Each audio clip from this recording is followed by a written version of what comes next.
The first time my ex-husband threatened me, he was still wearing the wedding ring I bought him for our 10th anniversary. He stood outside my apartment door close to midnight, rain soaking through his dress shirt, staring at me like I was somebody he didn't recognize anymore. "If they investigate this," he said, "you better remember your name's attached to those accounts too." For a second, I thought I might throw up, because until then, I still believed the worst thing Emmanuel had done to me was cheat, not use me. And the part that still bothers me sometimes is knowing my son was asleep 10 feet away while his father stood there trying to decide whether I was somebody he needed to scare or somebody he needed to destroy. Welcome to Mr. Graham's story, my beautiful, amazing family. Y'all have been so supportive, and I promise to always do my best to give you the best as I learn and improve every day. If this is your first time watching, comment below with where you're watching from and subscribe to officially join the family. Most mornings back then started with Julia standing in the kitchen trying to make numbers behave. Not huge numbers either. Grocery numbers, gas numbers, the kind that shouldn't have mattered as much as they did considering how much Emmanuel made. She stood at the counter with her phone calculator open beside a stack of coupons while bread toasted behind her. "Mom, we're out of the good chips again," Caleb called from the living room. "You said that yesterday." "Because we were out yesterday too. You'll survive." "I don't think I will." Julia smiled, despite herself. "Check the pantry above the microwave." A second later, she heard cabinet doors slam around. Nope, only the healthy ones. Then yes, definitely tragic. Caleb wandered into the kitchen dragging his backpack by one strap. 8 years old at the time, skinny knees, cowlick in the back of his hair that never stayed down no matter how much water she used. He grabbed half a banana off the counter and made a face. "Why's it brown?" "Because bananas age, Caleb. That's gross. People age too. That's grosser." Before Julia could answer, footsteps came down the stairs. Emmanuel entered already dressed for work in gray slacks and a white button-down, one hand holding his phone while the other adjusted his watch. He smelled faintly like shaving cream and coffee. "Morning," Julia said. Not rude exactly, just distracted. He walked straight to the coffee machine, eyes still on his screen. Julia slid a plate toward him. "I made eggs. I've got a breakfast meeting. You should still eat something." "I said I've got a breakfast meeting." There wasn't any sharpness in his voice, but there was enough impatience packed into it that the room changed anyway. Caleb looked down at the counter. Julia reached over and took the plate back without saying anything. That was the thing about tension inside long marriages. Sometimes it wasn't yelling. Sometimes it was tiny adjustments people made automatically so the morning could keep moving. Emmanuel finally looked up from his phone. "You pay the water bill?" "Yesterday." "Okay." Then back to the screen again. Julia packed Caleb's lunch while Emmanuel drank coffee standing at the kitchen island scrolling through emails. At least she assumed they were emails. Some mornings, he talked about work, nonstop. Other mornings he acted like home was a hotel lobby he needed to pass through efficiently. Outside, their subdivision looked exactly like the kind of neighborhood people envied online. Curved sidewalks, fresh mulch around the mailboxes, kids riding bikes in circles after school, while parents waved from driveways holding insulated tumblers. Every December, Julia wrapped garland around the porch railings herself because Emmanuel said holiday decorating was basically setting money on fire, but he still smiled in every picture afterward. That part used to bother her more than she admitted. The pictures always looked warm. Matching pajamas on Christmas morning, pumpkin patch photos in October, lake vacation selfies where Emmanuel rested a hand on her shoulder like a man deeply connected to his family. People commented things like, "Goals. You guys are the cutest family. Marriage done right." Julia read those comments sometimes while sitting alone in the living room after Caleb went to bed. Not because she believed them exactly, more because she wanted to. Emmanuel grabbed his keys off the counter. "You using the debit card today?" Julia looked up. "Probably." "How much?" She blinked once. "I don't know. Groceries?" "I'm serious." "So am I." He exhaled through his nose. "We went over budget last month. It was Caleb's school stuff and your mom's birthday dinner." "I'm aware." Something about that answer irritated her immediately. Not enough for a fight. Just enough to leave a mark on the conversation. Julia zipped Caleb's lunchbox harder than necessary. Sometimes Emmanuel talked about money like he was the only person carrying responsibility for it. Even after all these years, he still referred to bills as things he handled instead of things they handled. It hadn't always been that way, or maybe it had, and she noticed it slower than she should have. Back before Caleb was born, Julia worked front desk administration at a dental office in Middletown. Nothing glamorous, but she liked having her own paycheck. Liked buying coffee without mentally reporting it to someone. Then daycare costs hit. Then Caleb got sick constantly his first year. Then Emmanuel got promoted. One practical decision turned into another. "You're barely bringing home enough to cover childcare anyway," Emmanuel had told her back then, while sitting at the kitchen table surrounded by spreadsheets. "This just makes more sense." At the time, she agreed. Honestly, it did make sense financially, at least on paper. But somewhere over the years, practical slowly became dependent, and dependent turned into asking permission for things that used to belong to both of them equally. Not openly. Emmanuel never said she needed permission. He just controlled information. Investment accounts stayed mostly under his name because it was cleaner for taxes. Retirement planning became conversations full of terms. Julia stopped fully understanding. Even the house paperwork leaned heavily on Emmanuel's credit history and employment records. Whenever she asked questions, he answered them fast, confidently, sometimes too fast. "You worry too much," he'd say, or, "I already handled it." And because she trusted him, that usually ended the conversation. Marriage, to Julia, meant somebody was carrying things with you, not preparing separate exits. Emmanuel checked his watch. "I'm gonna be late." Caleb looked up from tying his shoe. "You coming to my game Saturday?" "If I can." "You said that last time." "I know what I said." Julia jumped in before the mood shifted further. "He's got quarter-end stuff happening." Caleb shrugged in that small, wounded way kids do when they're trying not to care too much. Emmanuel leaned down, kissed the top of Caleb's head, then grabbed his travel mug. Before leaving, he glanced toward Julia. "You transferred money for the HOA fee, right?" "I thought you were doing that." His forehead tightened instantly. "Julia, what?" "It was due yesterday. I can do it today." "You said you handled it." "No, I said I thought you were handling it." For a second, neither of them spoke. Then Emmanuel shook his head. "Forget it. I'll take care of it." The front door shut harder than necessary behind him. Silence settled through the kitchen after that. Caleb pushed his scrambled eggs around with a fork. "Are you guys mad at each other?"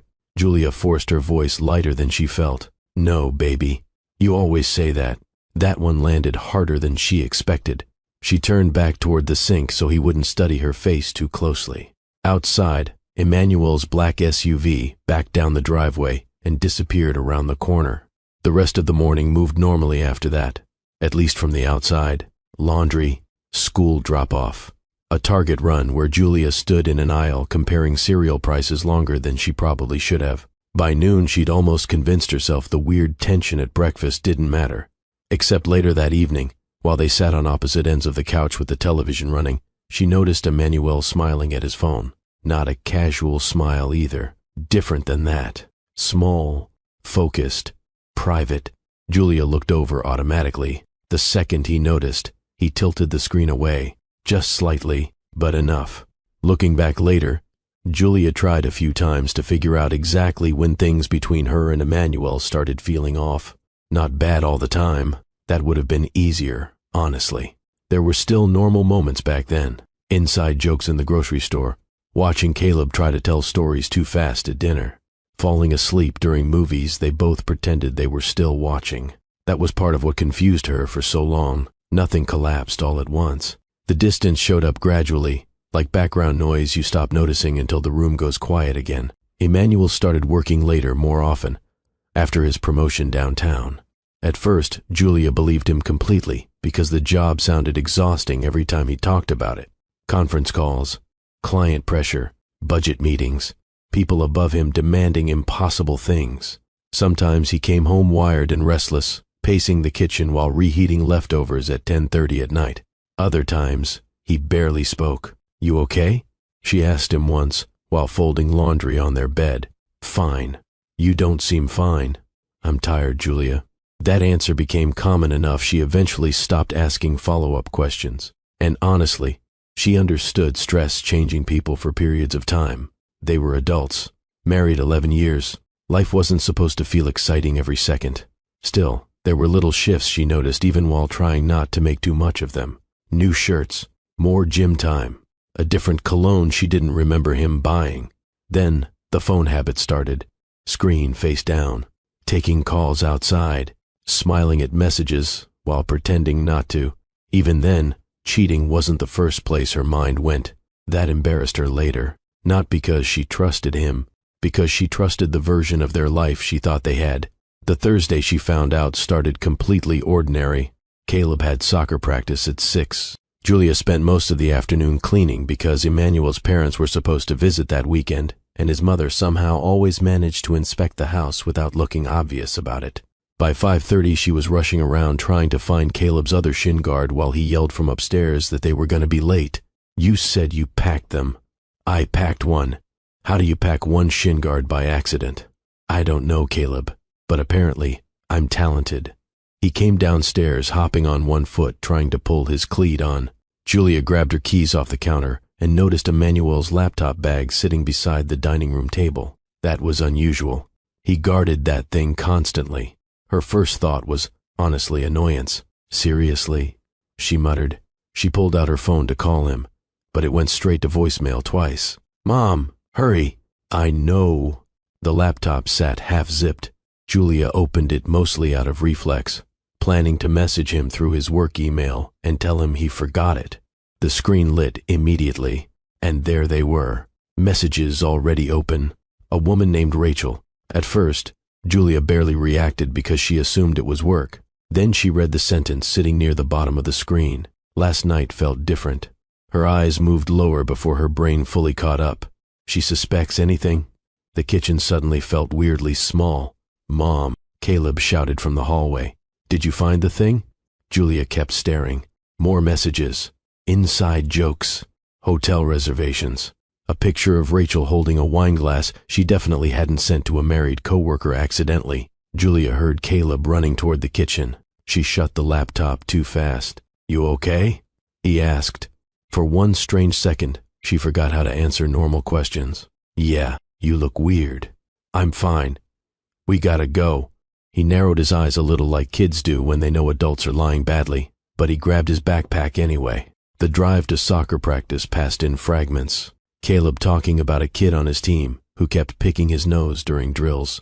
Traffic lights, the steering wheel slippery against her palms. At one point, Caleb asked for apple juice after practice, and Julia almost started crying right there at the red light because the request sounded so painfully normal compared to what was happening inside her head. That stayed with her afterward, more than almost anything else. The fact that life didn't pause for devastation. Children still needed snacks. Cars still needed gas. You still had to remember shin guards. At the soccer field, she sat through practice without seeing most of it. Parents chatted nearby in folding chairs.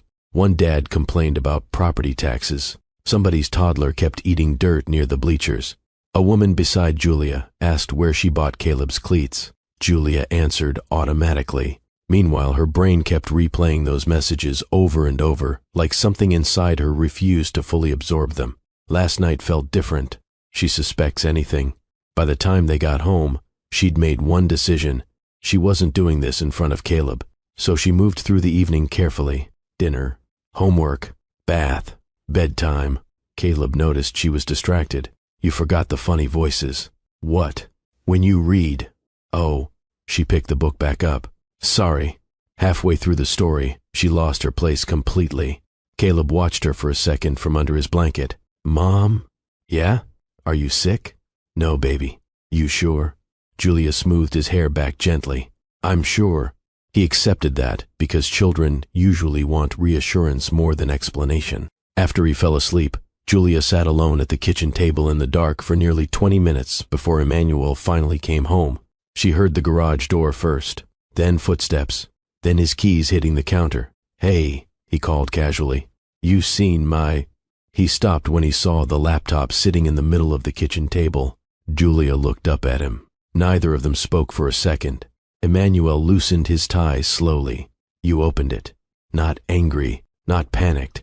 That part unsettled her immediately. Julia folded her arms tightly across herself, because suddenly she felt cold. "How long?" He looked down at the counter. Julia. No, don't do that. How long? He exhaled heavily through his nose and pulled out a chair, almost like he knew this conversation had been coming eventually, and was disappointed it finally arrived. A few months. Julia stared at him. A few months. It wasn't supposed to. She laughed once, sharp and disbelieving. Wow. Can we not do this theatrically? That sentence changed something inside her. Not fully, not all at once, but enough. Because up until then, some part of Julia still expected guilt from him. Fear, maybe. Shame. Instead, he sounded tired, like this conversation was inconvenient. Who is she? Rachel. I got that far. She works with me. Julia nodded slowly. How old is she? What does that matter?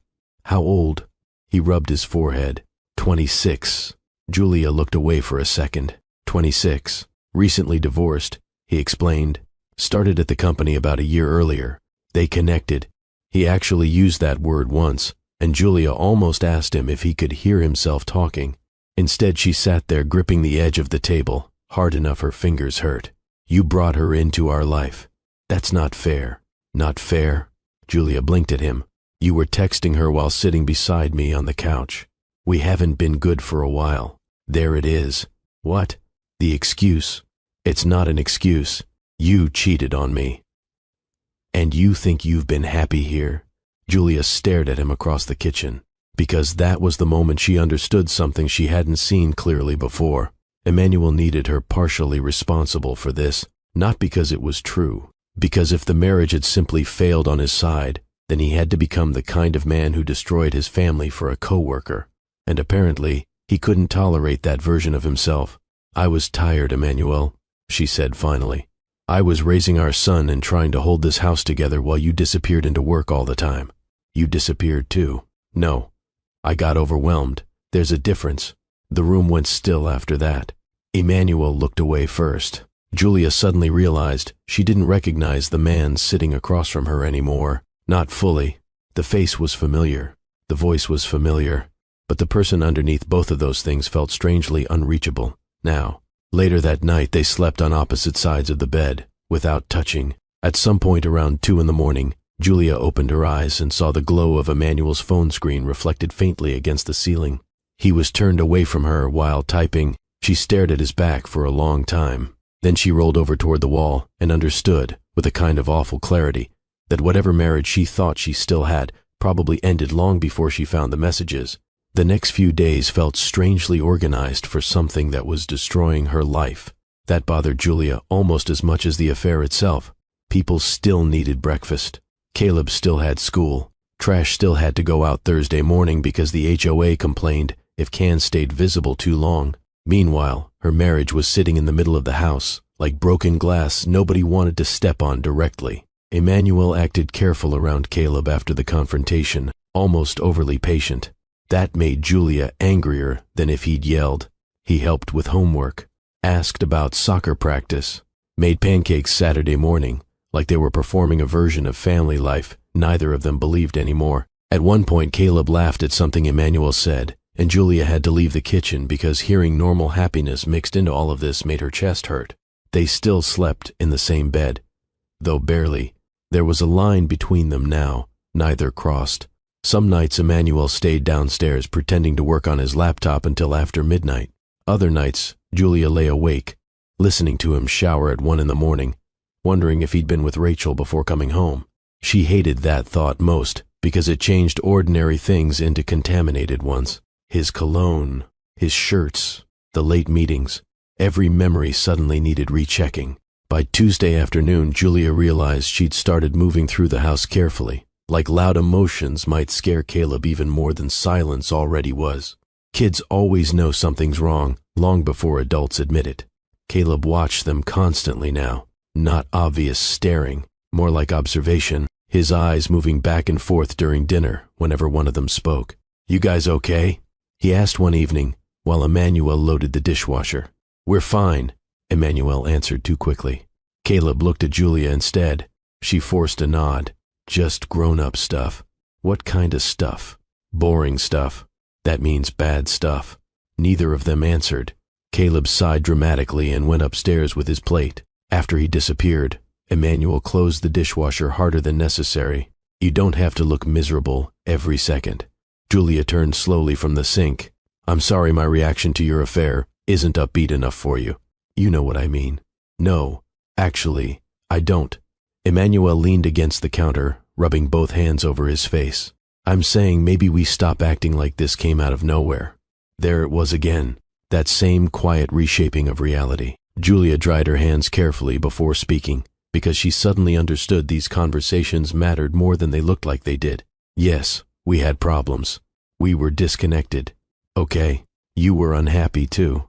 Julia looked straight at him. I was exhausted. That's not different. It is to me. He shook his head immediately. You checked out years ago. I had a baby attached to me 24 hours a day while you stayed late at the office. That's unfair. No.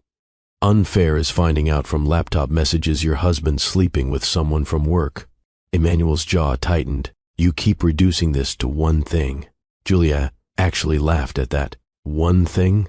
I'm trying to have an adult conversation. No, you're trying to spread the blame around enough that you don't have to feel guilty. For a second she thought he might argue harder.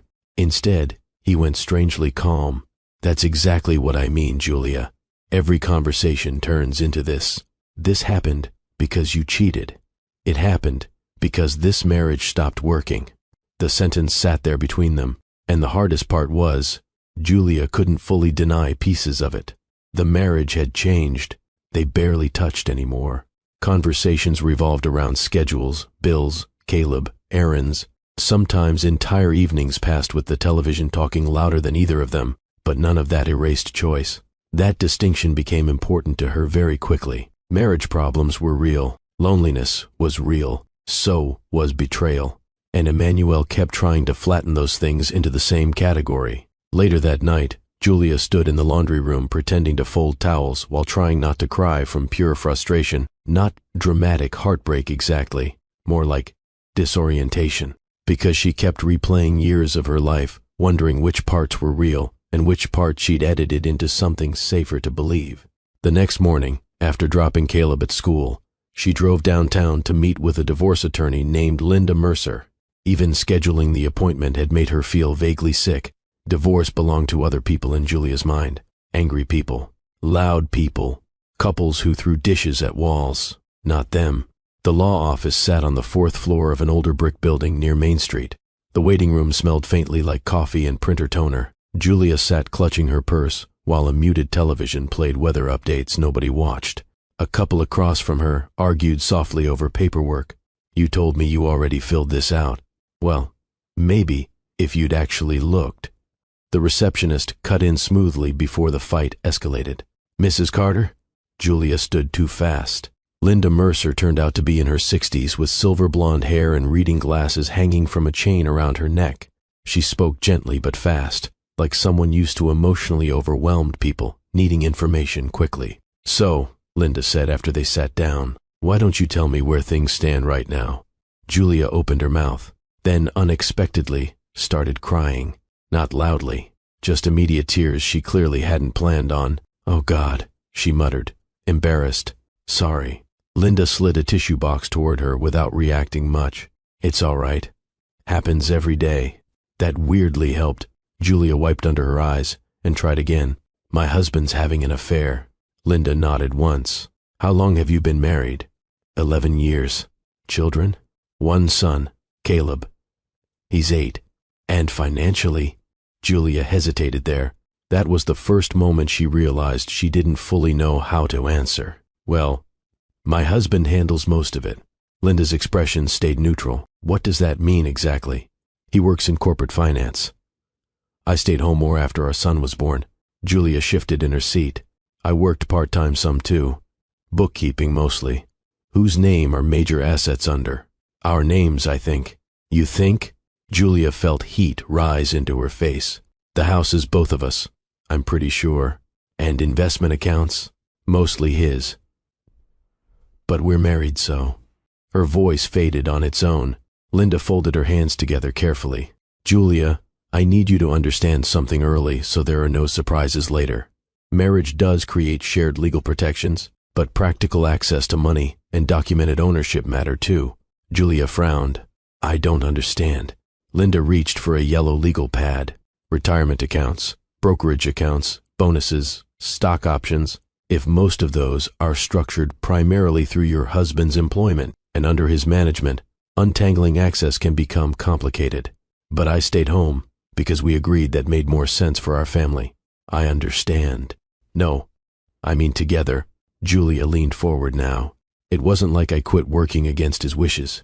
Linda nodded sympathetically. I know. Courts do recognize non-financial contribution. Raising children matters. Supporting a household matters.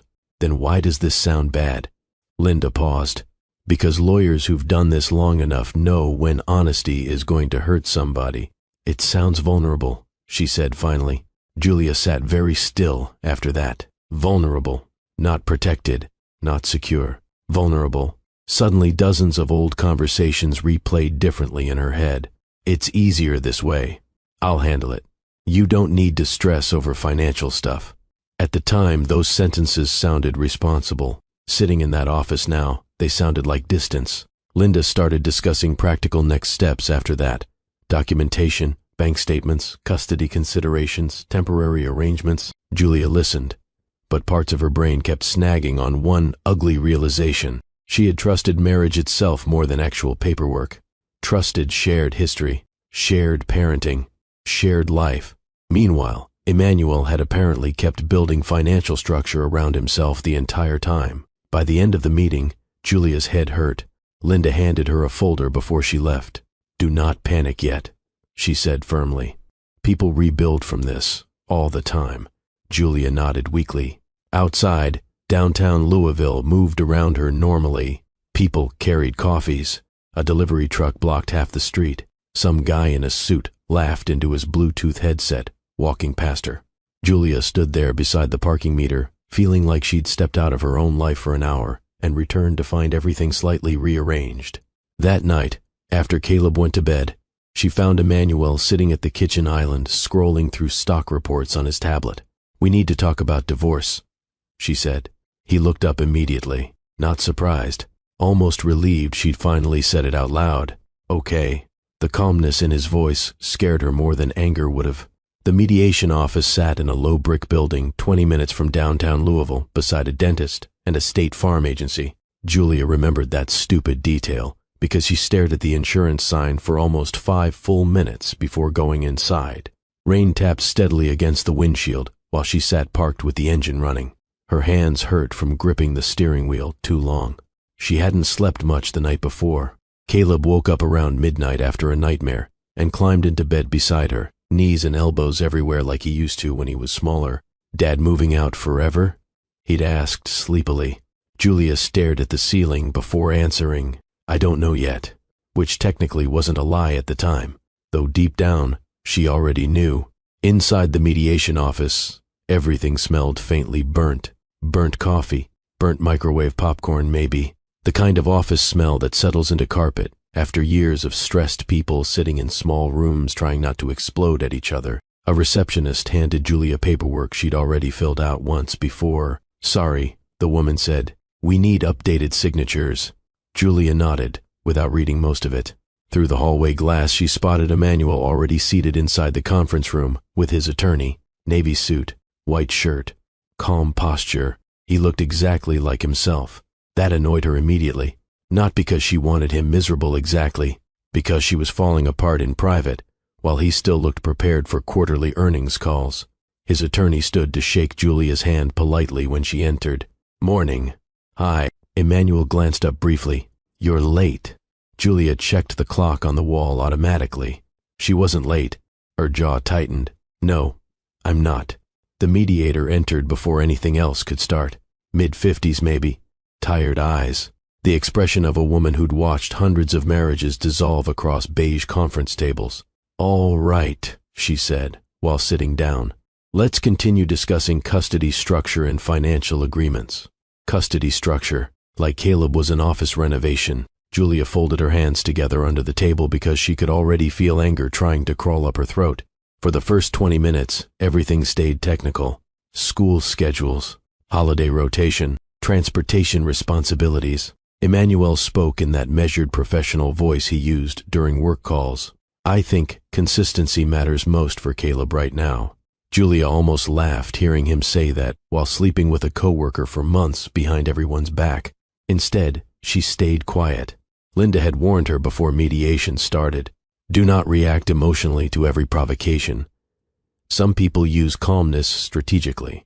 At first, Emmanuel sounded reasonable enough that Julia briefly wondered if maybe they could survive this process without destroying each other completely. Then finances entered the conversation. His attorney slid several pages across the table. Based on Mr. Carter's income and current asset obligations, we believe this proposal offers substantial support. Julia scanned numbers without fully absorbing them. Temporary assistance, housing support, structured payments. Then she noticed the custody section attached to it. Primary residential custody, father. Her eyes stopped moving. What is this? Emmanuel answered before his attorney could. It's practical. Julia looked up slowly. Practical.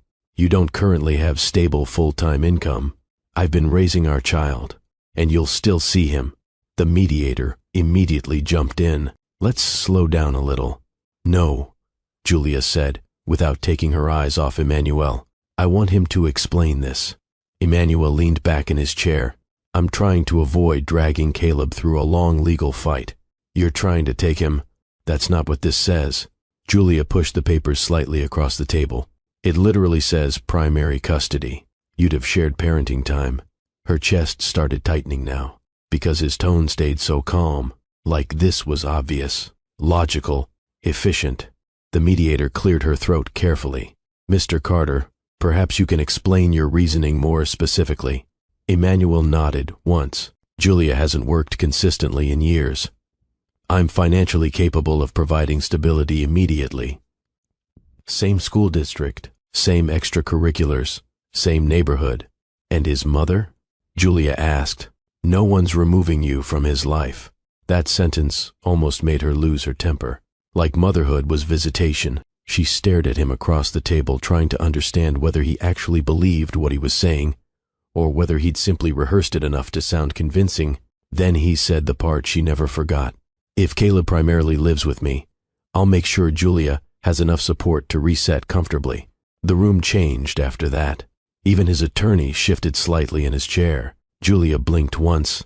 And if he doesn't? Emmanuel hesitated for half a second. Small pause, barely visible. Then, we'll both have to make adjustments. There it was. Not direct enough to sound monstrous, which almost made it worse. Julia leaned back slowly in her chair. You're asking me to trade custody for financial stability. That's not what I said. No? Her voice came out flatter now. Then say it differently.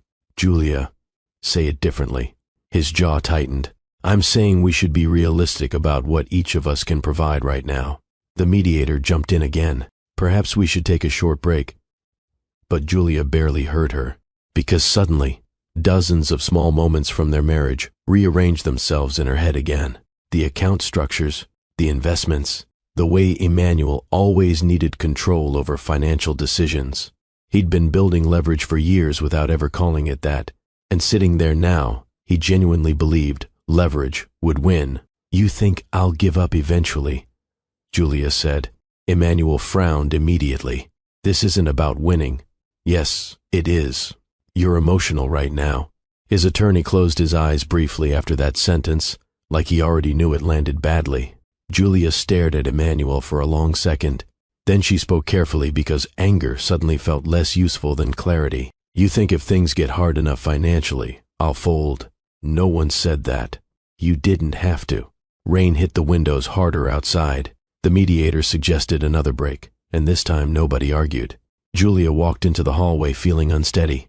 Linda followed a few seconds later, carrying a legal pad against her chest. You okay? Julia laughed once under her breath. Honestly, no. Linda lowered her voice. What he's proposing isn't unusual in high-income custody negotiations. That doesn't make it less disgusting. No, it doesn't. Julia rubbed both hands over her face. I stayed home because we agreed I should. I know. And now suddenly I'm unqualified to raise my own kid because I trusted my husband? Linda waited before answering. People with financial advantage often convince themselves they're being rational. Julia looked down the hallway toward the conference room door. He thinks I'll break. Linda didn't respond directly to that, which felt like an answer itself. Back inside, mediation continued another 2 hours. Schedules, asset division, temporary support numbers. Julia barely remembered parts of it afterward because one realization kept circling through her head over and over. Emmanuel wasn't trying to destroy her emotionally. He was trying to outlast her. There was a difference. He believed exhaustion would eventually make her cooperative. Bills, rent, work, single parenting. At some point, he thought survival pressure would force compromise. And maybe that strategy would have worked on somebody else. Or maybe it almost worked on her too. By the time mediation finally ended, the rain outside had turned the parking lot gray and shiny beneath the streetlights. Emmanuel caught up with her near the entrance doors while she searched her purse for keys. Julia, she kept looking down. What? I know you're upset. That almost made her smile from disbelief. Upset, like somebody forgot her birthday dinner reservation. You blew up our family. It's more complicated than that. No, it actually isn't. He lowered his voice. You're acting like I'm your enemy.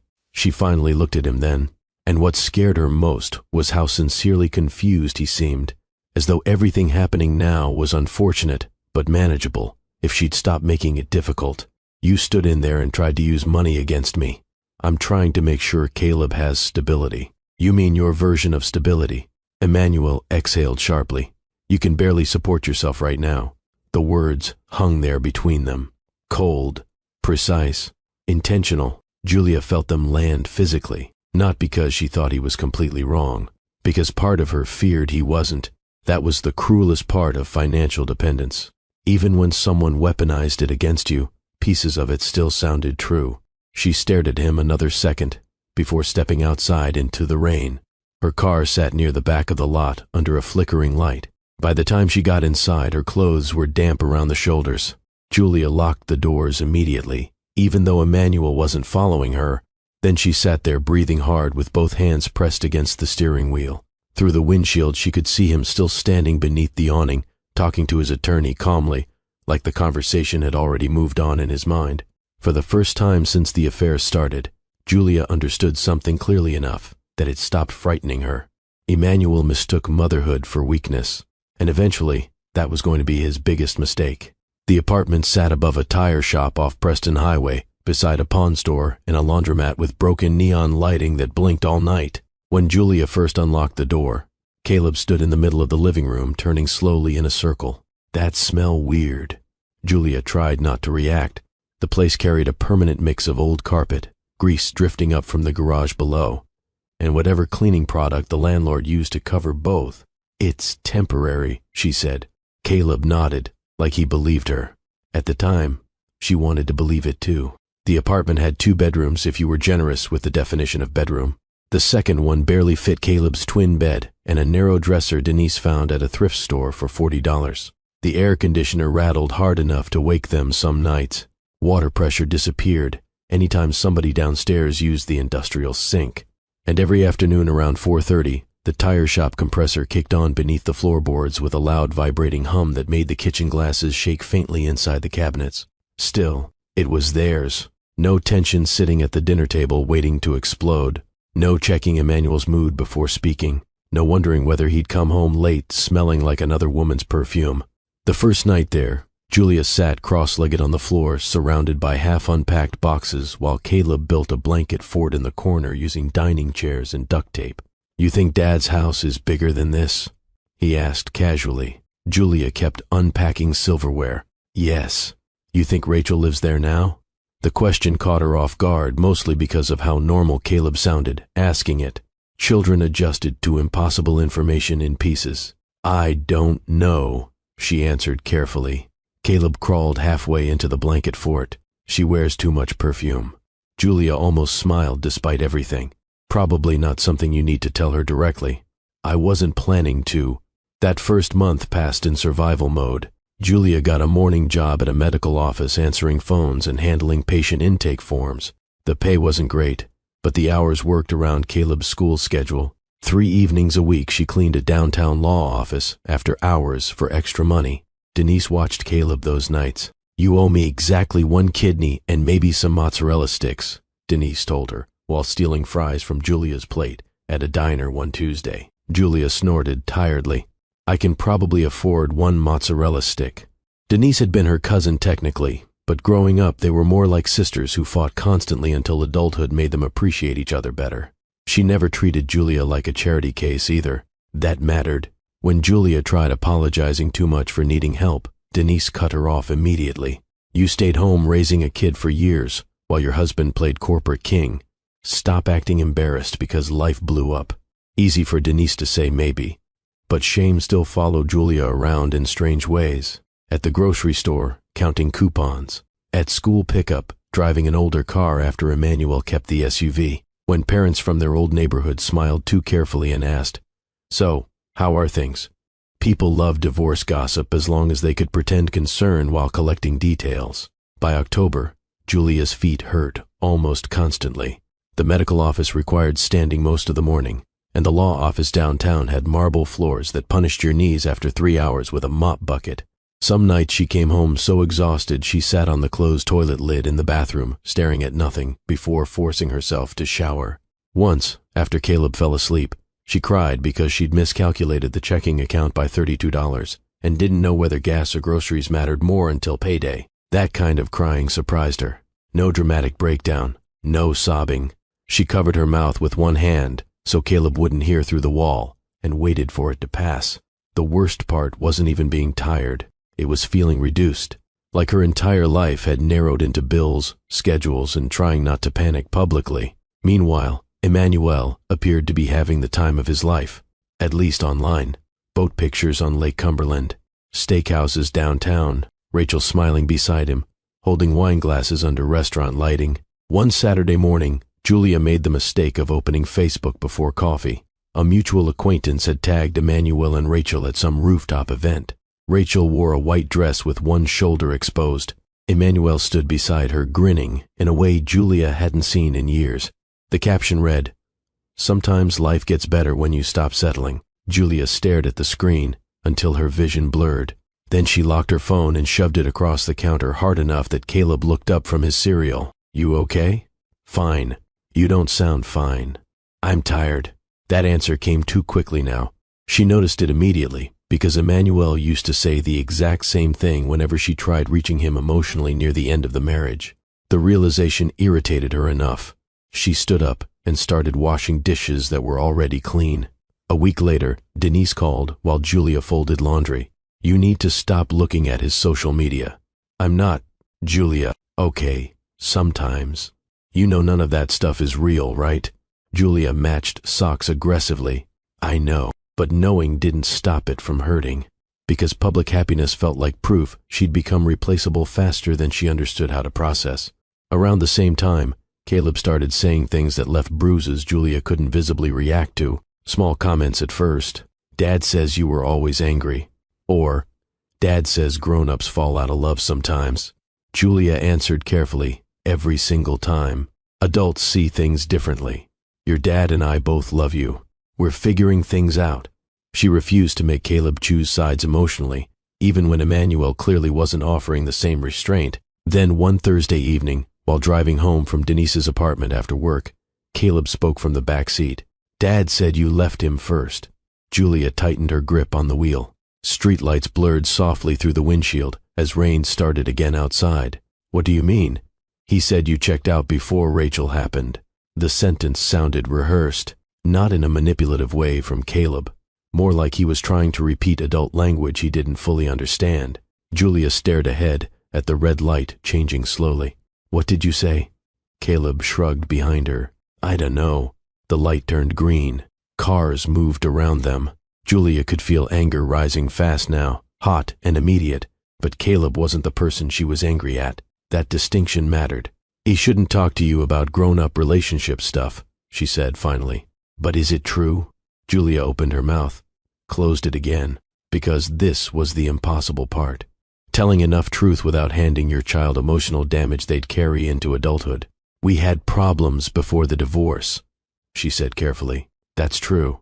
So, you both messed up? The question sat there for a second. Then Julia answered honestly, no. Not the same way. Caleb looked down at his sneakers after that, and Julia suddenly realized something terrifying. Emmanuel wasn't only trying to preserve his image anymore. He was slowly editing reality inside their son's head. After that conversation in the car, Julia started noticing changes in Caleb she couldn't unsee anymore. Small things. He asked more questions before going to Emmanuel's house now. Rachel gonna be there? Or Dad working late again? Sometimes he packed and unpacked the same backpack 3 times before weekends with Emmanuel, like he was worried about forgetting something important and getting blamed for it. One Sunday night, after coming back from Emmanuel's place, Caleb stood in the kitchen doorway while Julia cooked spaghetti. Can divorced people get married again? Julia glanced over her shoulder. Yeah, to anybody. I mean, usually, that's the idea. Caleb thought about that.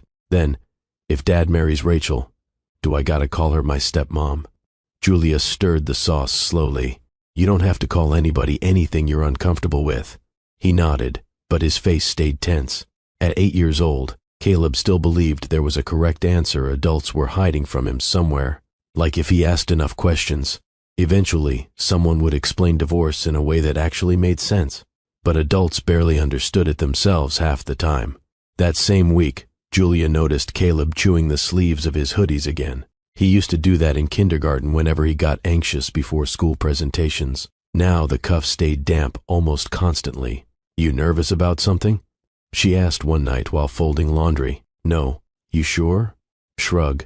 Kids could carry stress in their bodies long before they learned how to describe it properly. By November, exchanges with Emmanuel had become stiff and painfully polite. They met in parking lots mostly, school pickup lanes, grocery store entrances, once outside a Walgreens while freezing rain coated the sidewalks. His teacher says he's distracted lately, Julia told Emmanuel while Caleb climbed into the SUV. He's adjusting. He's anxious. He's fine. Julia looked at him sharply. You don't know that. Emmanuel shut the driver's side door harder than necessary. You make everything heavier than it needs to be. Then he drove away before she could answer. Later that night, Caleb called her from Emmanuel's house, asking where his blue blanket was. You left it here, baby. Oh, you okay? Yeah, but his voice sounded strange, muted somehow. You sure? A pause. Then, Dad and Rachel were fighting earlier. Julia stopped folding towels. What happened? I don't know. In the background she heard television noise, too loud for the room. Was anybody hurt? No. Another pause. Then Caleb lowered his voice instinctively. Dad threw something. Julia sat down slowly on the edge of the couch. What did he throw? I think a glass. Her stomach tightened immediately. Where are you right now? My room. Okay. Listen to me. She kept her voice steady, even though her heartbeat was climbing fast. If you ever feel scared over there, you call me right away. I don't care what time it is. Okay. And if Dad asks, you were calling about your blanket. All right? Okay. She barely slept that night.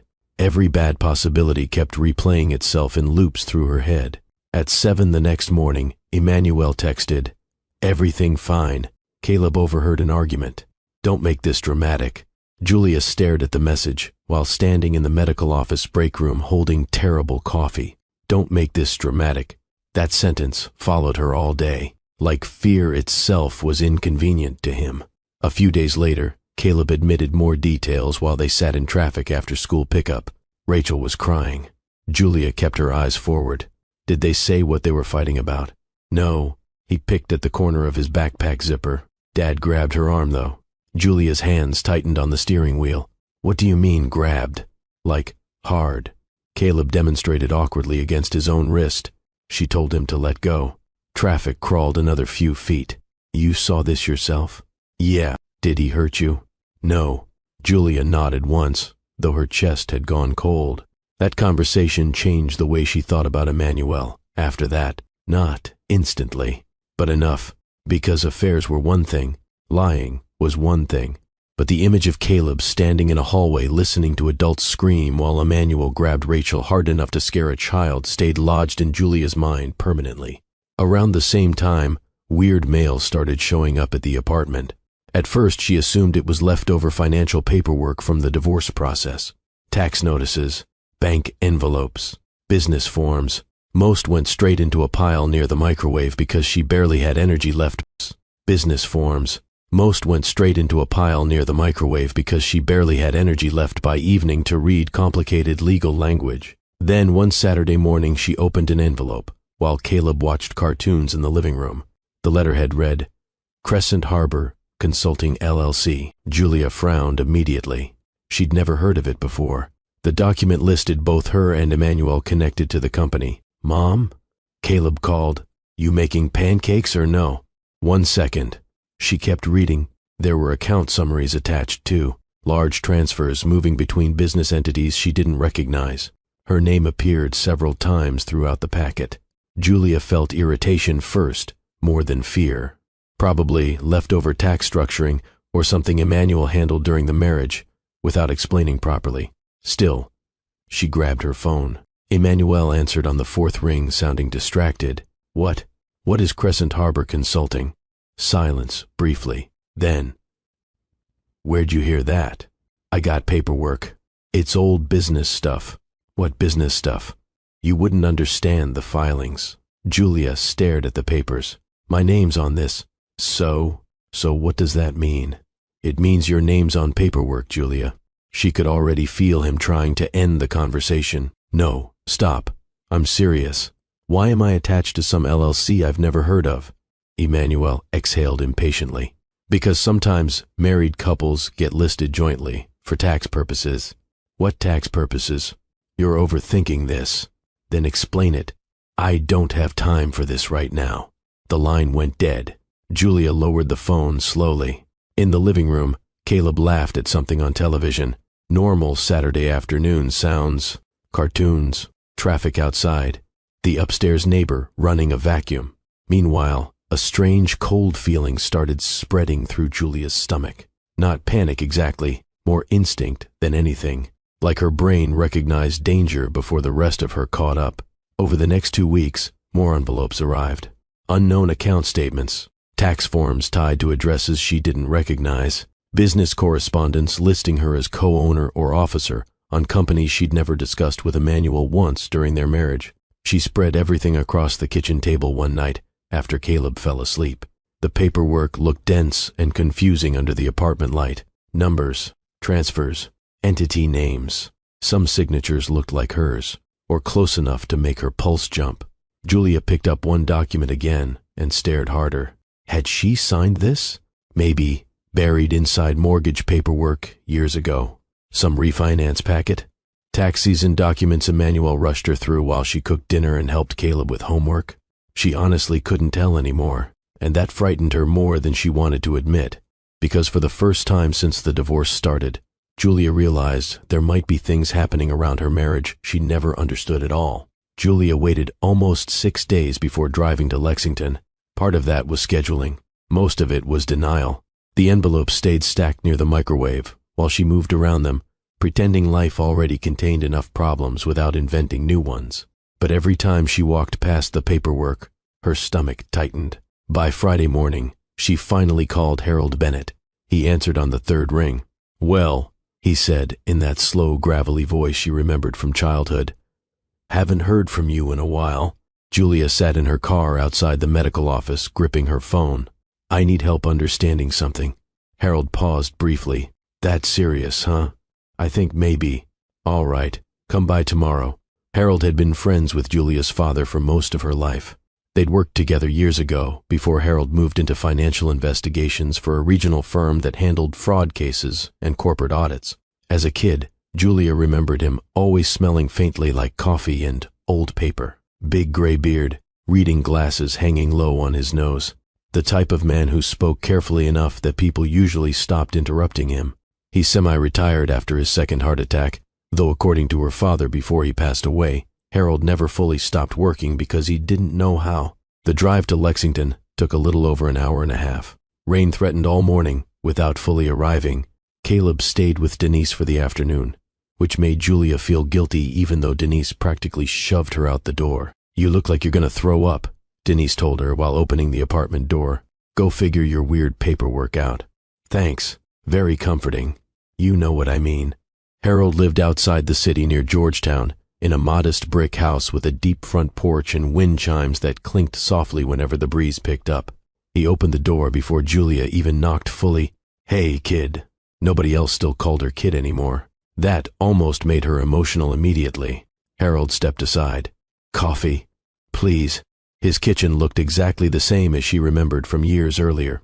Heavy wooden table, stacks of newspapers, University of Kentucky mug collection lining the cabinet above the sink. Julia spread the documents across the table while Harold poured coffee into mismatched mugs. He didn't say much at first. That silence made her nervous faster than if he'd reacted dramatically. Harold adjusted his glasses and started reading line by line with the patience of somebody used to spotting mistakes buried in boring paperwork. Every few minutes he asked short questions. You signed this knowingly? I don't remember. What about this LLC? Never heard of it before last month. You ever attend business meetings with your husband? Julia almost laughed. No. Harold grunted softly and kept reading. The kitchen clock ticked loud enough to become annoying after a while. Outside, a truck rolled slowly past the house.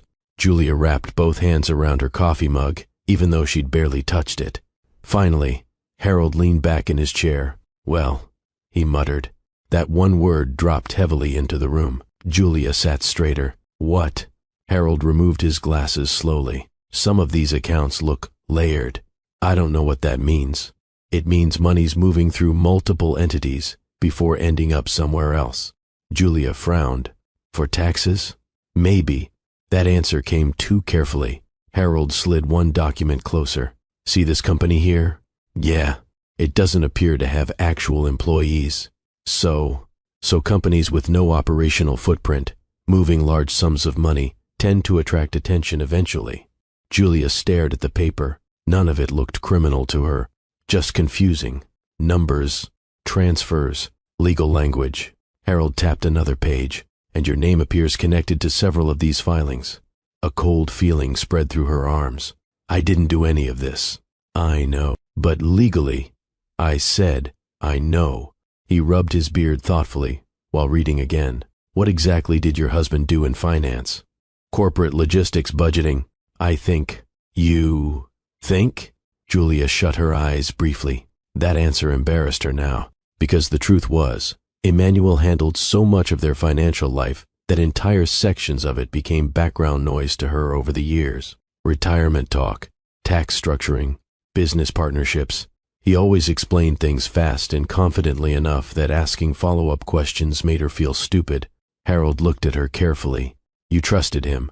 Julia laughed once under her breath.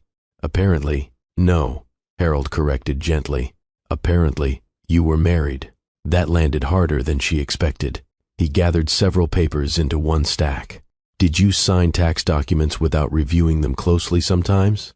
Yes. How often? I don't know. A lot, probably. You ever give him access to your personal information? Social, digital signatures, login credentials? Julia stared at him. We were married. Harold nodded slowly. Right. The room felt warmer suddenly. Or maybe Julia was panicking. She pushed hair behind one ear with shaky fingers. Harold, am I in trouble? He didn't answer immediately, which terrified her more than almost anything he could have said. Finally, I don't know yet. Julia looked down at the paperwork spread across the table. A few months ago, she thought the worst thing Emmanuel could do was cheat on her. Now she sat in a kitchen, realizing she might be tied to financial activity she didn't even understand well enough to explain. Harold pointed toward a transfer summary. These accounts move money through shell entities. Shell entities. Companies that exist mostly on paper. Why? To hide movement. Obscure origin points. Shift liability around.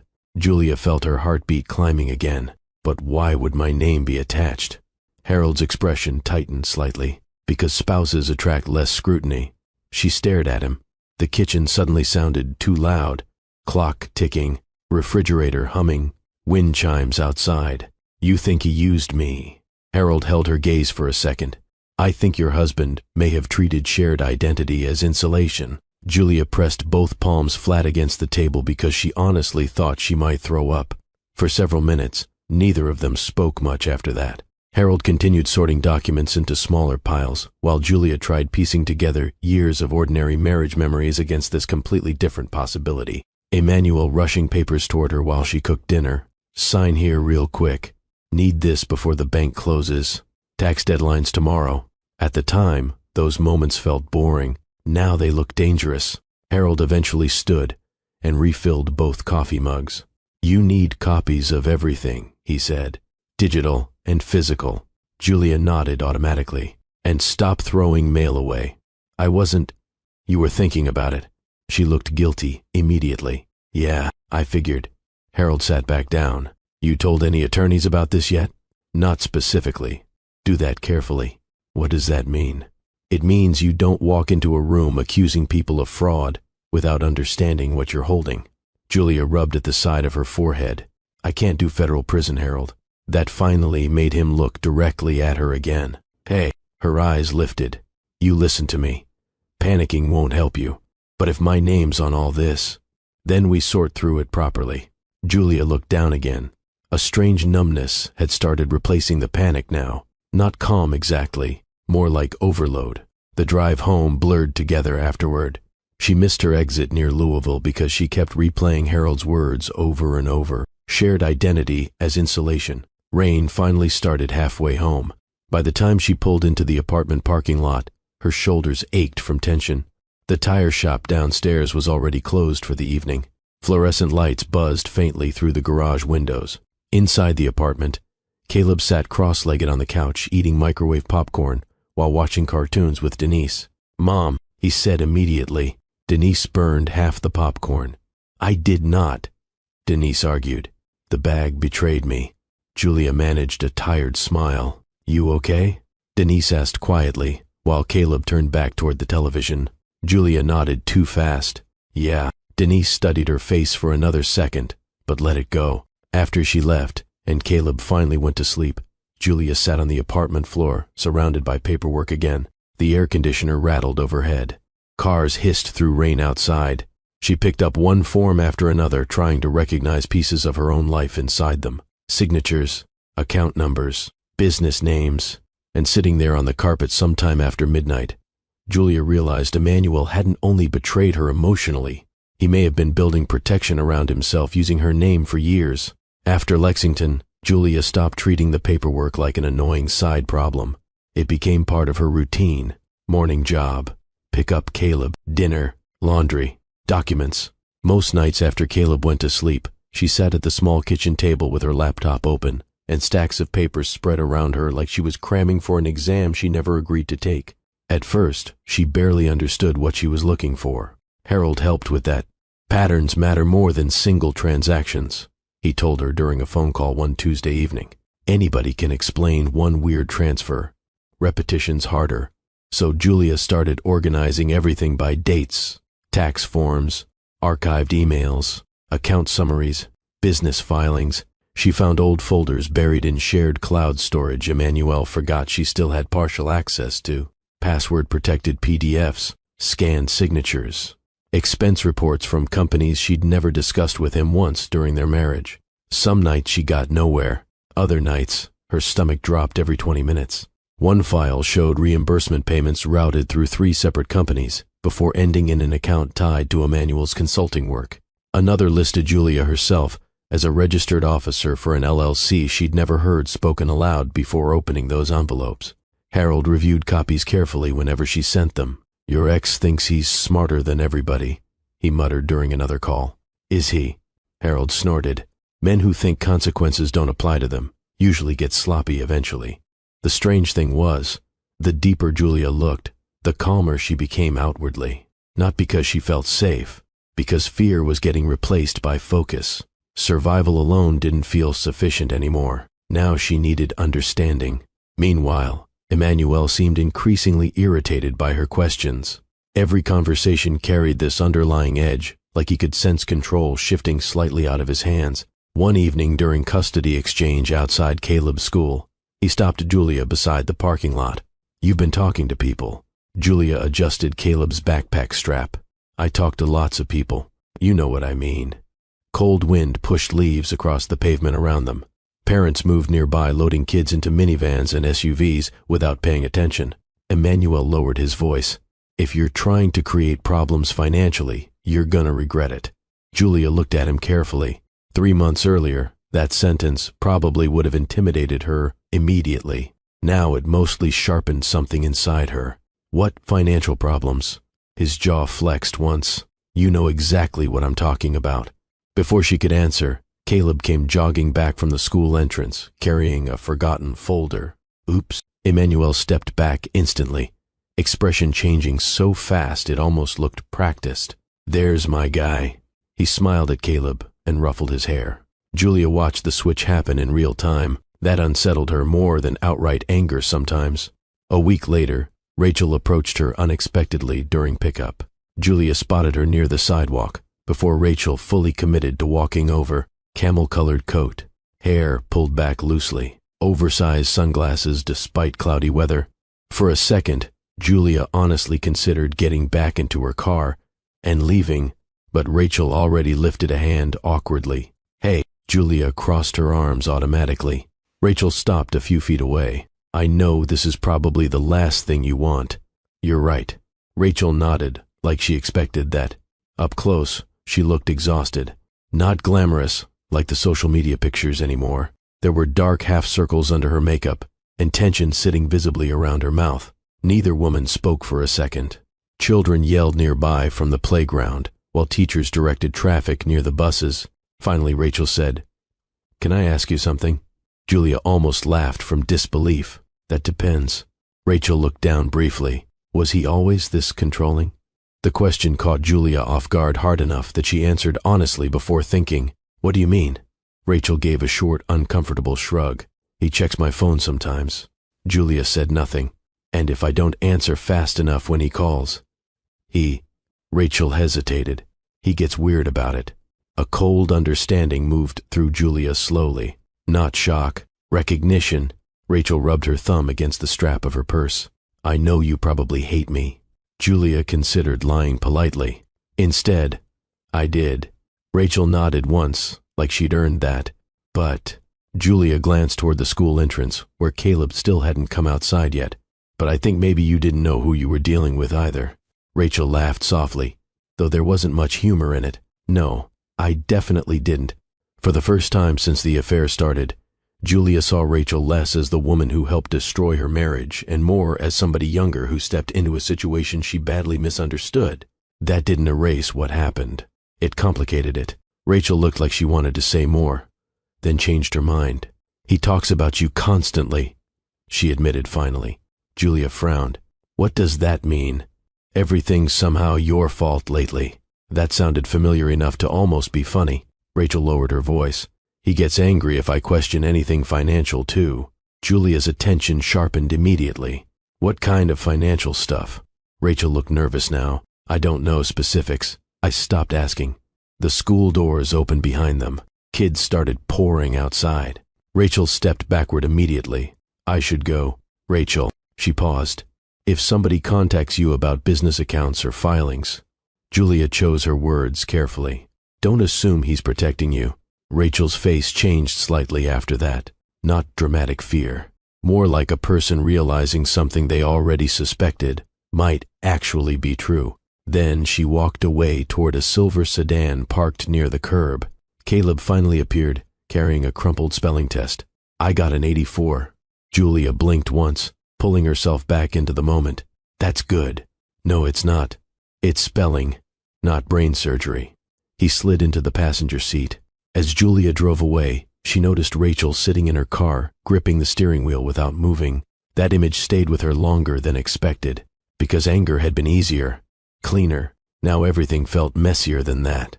Over the next month, Julia's nightly document sessions became more methodical. She bought color-coded folders from Walmart and started labeling timelines, transfers, corporate reimbursements, account creation dates, tax discrepancies. Harold occasionally drove up from Lexington to review things in person. One evening, he sat at the apartment kitchen table, reading through printed emails while Caleb played video games in the bedroom. Harold tapped one page with his finger. There. Julia leaned closer. What? See the dates? She frowned. This transfer happens. Same week, your husband authorized a vendor payment through his company. So the vendor appears fake. Julia stared harder. How can you tell? No operating footprint. No tax history. Same mailing address as another dissolved entity. Julia rubbed both hands over her face. How did I live with somebody doing this without noticing? Harold answered immediately. Because most people don't expect their spouse to be laundering money through shell companies. Julia let out one exhausted laugh. When you say it out loud, it sounds insane. Usually does. He stacked the papers neatly again. You need to understand something important, though. What? If this gets investigated formally, your husband's gonna panic. Julia looked up. What does that mean for me? Harold's expression hardened slightly. It means people protecting themselves financially don't always behave predictably once consequences show up. That warning followed her for days afterward. And maybe because of that, Julia started noticing how strained Emmanuel looked lately. Not publicly. Online, he still posted expensive dinners and smiling pictures with Rachel. But in person, different story. More irritable, more distracted, eyes tired. During one custody exchange, his phone rang 3 separate times in under 5 minutes. Each time he silenced it faster. What's going on? Julia asked before she could stop herself. Emmanuel looked at her sharply. Nothing. Then immediately, you been inside any of my accounts? The question came too fast, too defensive. Julia held his gaze. No. He studied her another second before nodding once. But when he drove away afterward, Julia noticed his hands gripping the steering wheel tightly enough to whiten his knuckles. And for the first time since all of this started, she got the feeling Emmanuel wasn't managing everything as easily as he wanted people to believe. By early spring, Julia's entire life felt organized around paperwork and waiting for hearings, waiting for financial disclosures, waiting for phone calls from lawyers that always seemed to arrive while she was standing in the grocery store, staring at yogurt prices. The custody hearing got pushed twice, once because of scheduling conflicts, once because Emmanuel's legal team requested additional financial review after new concerns surfaced regarding marital assets. That phrase irritated Julia immediately. New concerns, as if she accidentally wandered into suspicious financial activity instead of being buried inside it without her knowledge for years. The medical office stayed busy through allergy season, which meant Julia spent most mornings answering phones while secretly checking emails between patients. By lunchtime, her stomach usually hurt from too much coffee and not enough food. Then evenings became documents again. Harold at the kitchen table, Linda reviewing custody, prep, Caleb doing homework nearby, while adult conversations lowered automatically every time he walked into the room. One Wednesday night, Harold spread several printed spreadsheets across the apartment table, while Caleb played video games in his bedroom. You seeing this repetition? Harold asked. Julia leaned closer. The apartment light reflected harshly off the papers. Same transfer amounts? Same routing behavior. He tapped 3 highlighted lines. Different companies. Same movement patterns. That's deliberate. Julia rubbed her forehead. So, what happens now? Harold leaned back carefully in the kitchen chair, which creaked every time he shifted. If corporate auditors connect internal reimbursement fraud to these entities, they'll start tracing ownership structures. And my name pops up. Yep. Julia stared at the table. Outside, somebody downstairs revved an engine inside the tire shop garage before shutting it off again. You still think he believes he can talk his way out of this? Harold snorted softly. People like Emmanuel don't think in terms of consequences first. They think in terms of control. That word followed Julia around lately. Control. The more distance she got from the marriage, the more she saw how much of Emmanuel's personality depended on managing perception. At work, socially, inside the family. Even now, with everything cracking underneath him, he still behaved like presentation mattered more than truth. That became obvious during custody exchanges. He dressed perfectly, smiled at teachers, asked Caleb about school projects in warm, attentive parent voice. Then the second Caleb walked ahead toward the car. Emmanuel's face changed. You've been discussing me with Rachel. Julia blinked. What? She told me you talked. Julia folded Caleb's jacket slowly before answering. She approached me. Emmanuel stepped closer. Stay out of my relationship. Julia almost laughed at the wording, your relationship. Like the affair itself deserved boundaries now. She looked miserable. That's none of your business. You made it my business. His jaw tightened immediately. For a second, Julia thought he might keep arguing, but Caleb came back carrying a science project board half the size of his body. Dad, can you hold this? Emmanuel's expression shifted so fast it barely looked real. Yeah, buddy, I got it. Julia watched him help Caleb load the project into the back seat while discussing volcanoes like nothing else existed. That ability to separate versions of himself used to impress her once. Now it made her uneasy. Meanwhile, Caleb was getting harder to reassure. The divided loyalty inside him showed up everywhere now. His teacher requested a conference after he shoved another kid during recess for making a joke about divorced parents. At home, he started asking strange questions before bed. You think Dad lies on purpose? Or, if people do bad stuff, does that mean they're bad forever? Julia answered carefully every time because she could feel how fragile his understanding of adults had become. One night after homework, Caleb sat cross-legged on the apartment floor, building something out of old Legos while Julia sorted laundry. Dad says courts always favor moms. Julia looked up slowly. Why's he talking to you about court? I don't know. He said sometimes dads lose even when they're better parents. The sentence sounded too old in Caleb's mouth. Julia folded a towel harder than necessary. What did you say? Caleb shrugged. I didn't know what I was supposed to say. That answer hurt more than the actual comment, because no 8-year-old should feel responsible for managing adult emotions that way. Later that night, after Caleb slept, Julia sat alone at the kitchen table, staring at custody paperwork, while guilt pressed against her ribs hard enough to make breathing uncomfortable. Not guilt over leaving Emmanuel. That part had settled. The guilt came from uncertainty. Every decision now felt heavy, pushed too hard legally, and Caleb watched his father collapse. Stay passive, and Emmanuel kept controlling the story. There wasn't a version where Caleb escaped untouched anymore. That realization exhausted her more than money problems did. A few days later, Rachel called, unexpectedly. Julia almost ignored it when the unknown number popped up during lunch break. Instead, she stepped outside behind the medical office near the employee dumpsters and answered cautiously. Hello? Rachel lowered her voice immediately. Can you talk? Julia frowned. What happened? He thinks somebody at work's investigating him. Cold wind pushed loose trash across the pavement.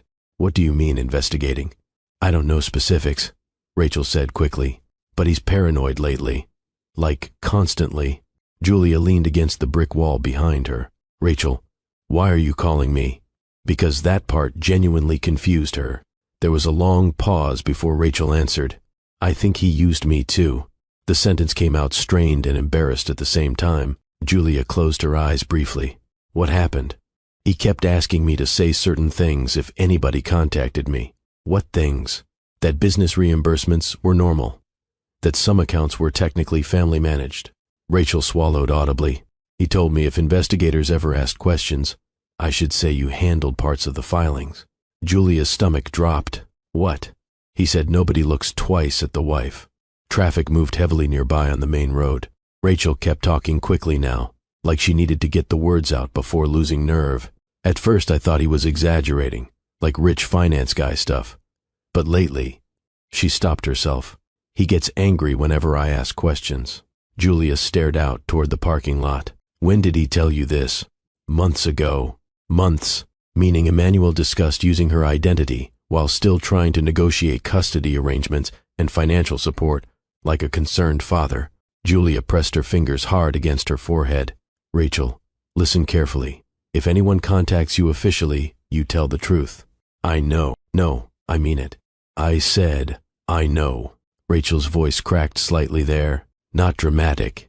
More worn down than anything. Julia suddenly pictured her standing alone somewhere gripping her phone the same way Julia used to during the worst parts of the marriage. The similarity unsettled her. Before hanging up, Rachel spoke again. He keeps saying he can fix everything if people stop overreacting. Julia let out a breath through her nose. That sounded exactly like Emmanuel. After the call ended, she stayed outside another minute, staring at the gray Kentucky sky while her lunch break disappeared. By the time she returned inside, Her sandwich sat untouched in the break room fridge. She wasn't hungry anymore anyway. That evening, she told Harold and Linda everything Rachel revealed. Linda stopped writing halfway through. He said that out loud? Apparently. Harold shook his head slowly. He's getting sloppy. Julia looked between them. What if helping expose this destroys Caleb's relationship with his father? Neither answered immediately, because there wasn't a comforting response available. Finally, Linda spoke carefully. You are not responsible for choices Emmanuel made. Julia stared down at the table. Maybe legally that was true. Emotionally, it felt more complicated, because Caleb still loved his father. Even now, especially now, children held on to love stubbornly, long after adults thought they should stop. A week later, the official hearing date finally arrived in the mail. Family Court Division, Tuesday morning, 9 o'clock. Julia stood in the apartment kitchen reading the notice twice while the air conditioner rattled overhead. Caleb sat nearby eating cereal before school. What's that? Court stuff. You nervous? Julia folded the paper carefully. Yeah. Caleb nodded like that made sense. Then, Dad's nervous too. Julia looked at him. How do you know? He yelled at Rachel on the phone yesterday. He said it casually, while spooning cereal into his mouth. Like arguments had slowly become normal background noise in both homes. That realization followed Julia all morning afterward. And late that night, lying awake listening to traffic outside the apartment, she finally admitted something she'd been avoiding for months. This wasn't going to end quietly anymore. Julia woke up before her alarm and immediately felt sick. Not dramatic panic, more physical than emotional. Her stomach tight, mouth dry, chest already bracing for the day before she even got out of bed. Outside the apartment window, the sky still looked dark blue-gray. Early spring rain hit the glass in soft, uneven taps while traffic moved faintly below. She sat on the edge of the mattress for a minute, staring at the floor. Then Caleb knocked lightly on her bedroom door. You awake? Yeah. He stepped inside, wearing pajama pants and one sock. You forgot to sign my field trip form.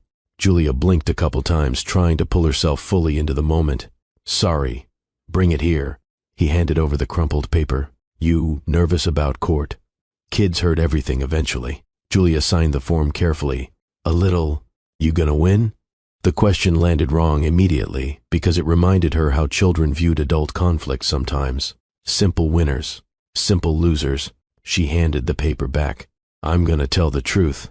Caleb considered that answer seriously. Then, okay. After he left for school with Denise, Julia got dressed slowly in the tiny apartment bathroom. Black slacks, low heels, the only blazer she owned. She'd bought it years earlier for a dental office holiday party and hadn't worn it since. The sleeves felt tighter now. By 8:30 she sat beside Linda inside the courthouse hallway, holding coffee she couldn't drink. Families filled the benches around them. Custody hearings, support disputes, protective orders. One toddler screamed because somebody took his crackers. A teenage girl cried silently beside her grandmother near the elevators. Some guy in work boots argued into his phone about parking validation. Life falling apart looked surprisingly ordinary up close. Linda reviewed notes one final time. Answer only what's asked. Julia nodded. Do not interrupt opposing counsel, even if they provoke you. Another nod. And breathe. I am breathing. Barely. Across the hallway, Emmanuel arrived with his attorney. He looked polished as ever. Dark suit, fresh haircut, calm expression.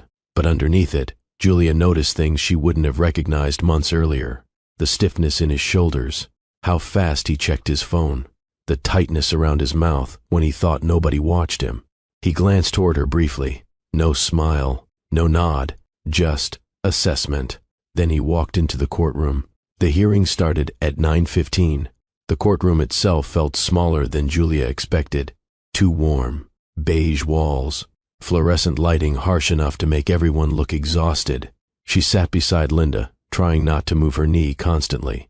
Emmanuel sat across the aisle.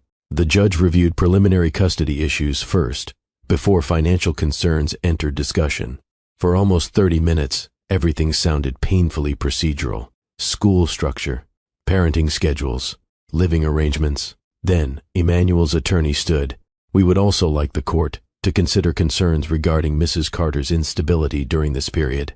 Julia's stomach tightened immediately. Linda stayed expressionless beside her. The attorney continued smoothly. Mrs. Carter currently works multiple inconsistent jobs, has relocated to temporary housing, and has demonstrated emotionally reactive behavior throughout mediation. Emotionally reactive. Julia almost laughed from disbelief. Linda rose calmly. Single income adjustment after marital separation is not evidence of parental instability. We're discussing overall environment. No, Linda answered evenly. You're attempting to penalize the parent who sacrificed career advancement during the marriage. The judge looked unimpressed with both attorneys equally. Stick to specifics.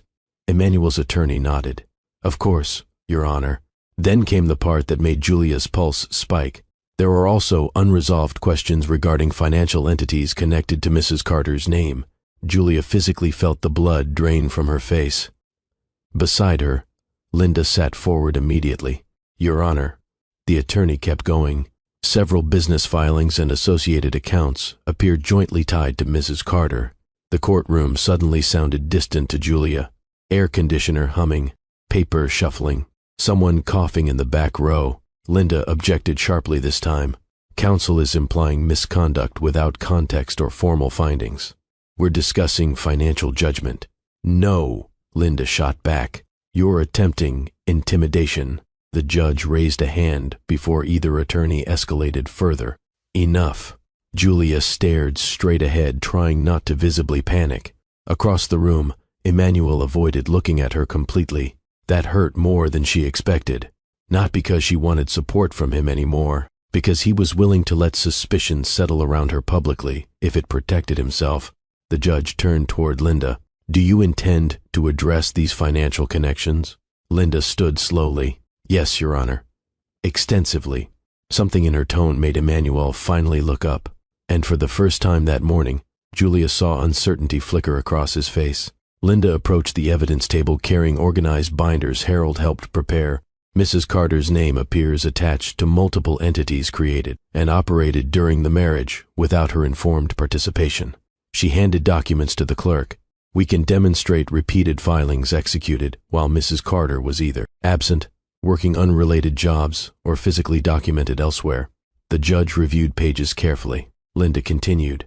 These include electronic signatures time-stamped during periods where Mrs. Carter lacked account access and, in some instances, was verifiably not present.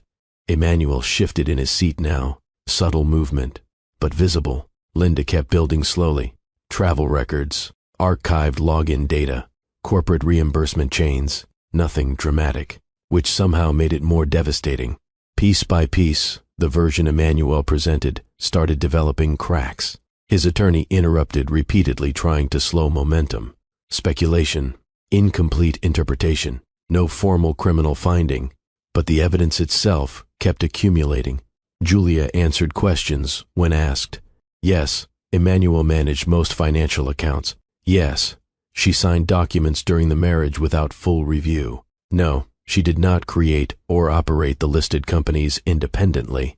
Her voice steadied the longer she spoke, because facts felt simpler than emotion now. Then Rachel walked into the courtroom. Julia actually thought for a second she might have imagined her.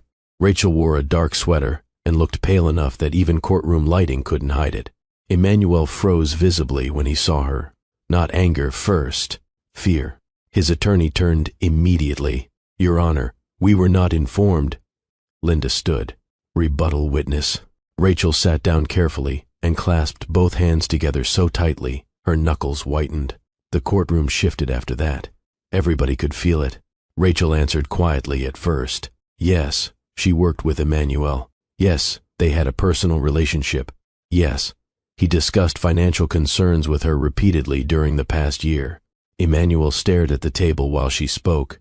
Then Rachel said, he told me if anybody asked questions, I should say Julia handled parts of the filings because spouses signed things all the time. The room went completely still for one long second. Even Emmanuel's attorney looked caught off guard. Rachel swallowed hard before continuing. He said nobody looks twice at the wife. Julia closed her eyes briefly. Hearing the sentence out loud in court felt different than hearing it privately over the phone. Permanent, somehow. The attorney tried recovering immediately. Miss Rachel, are you aware of the legal seriousness of these accusations? Yes. Are you acting out of personal resentment following relationship difficulties? Rachel looked exhausted. I'm acting because I got scared. That answer landed harder than any dramatic speech could have, because it sounded true. The judge reviewed several pages silently while the courtroom waited. Across the aisle, Emmanuel finally looked toward Julia directly, and for the first time since she met him, he looked genuinely rattled. Not annoyed, not frustrated, not emotionally inconvenienced. Scared. Julia expected satisfaction when that moment finally came.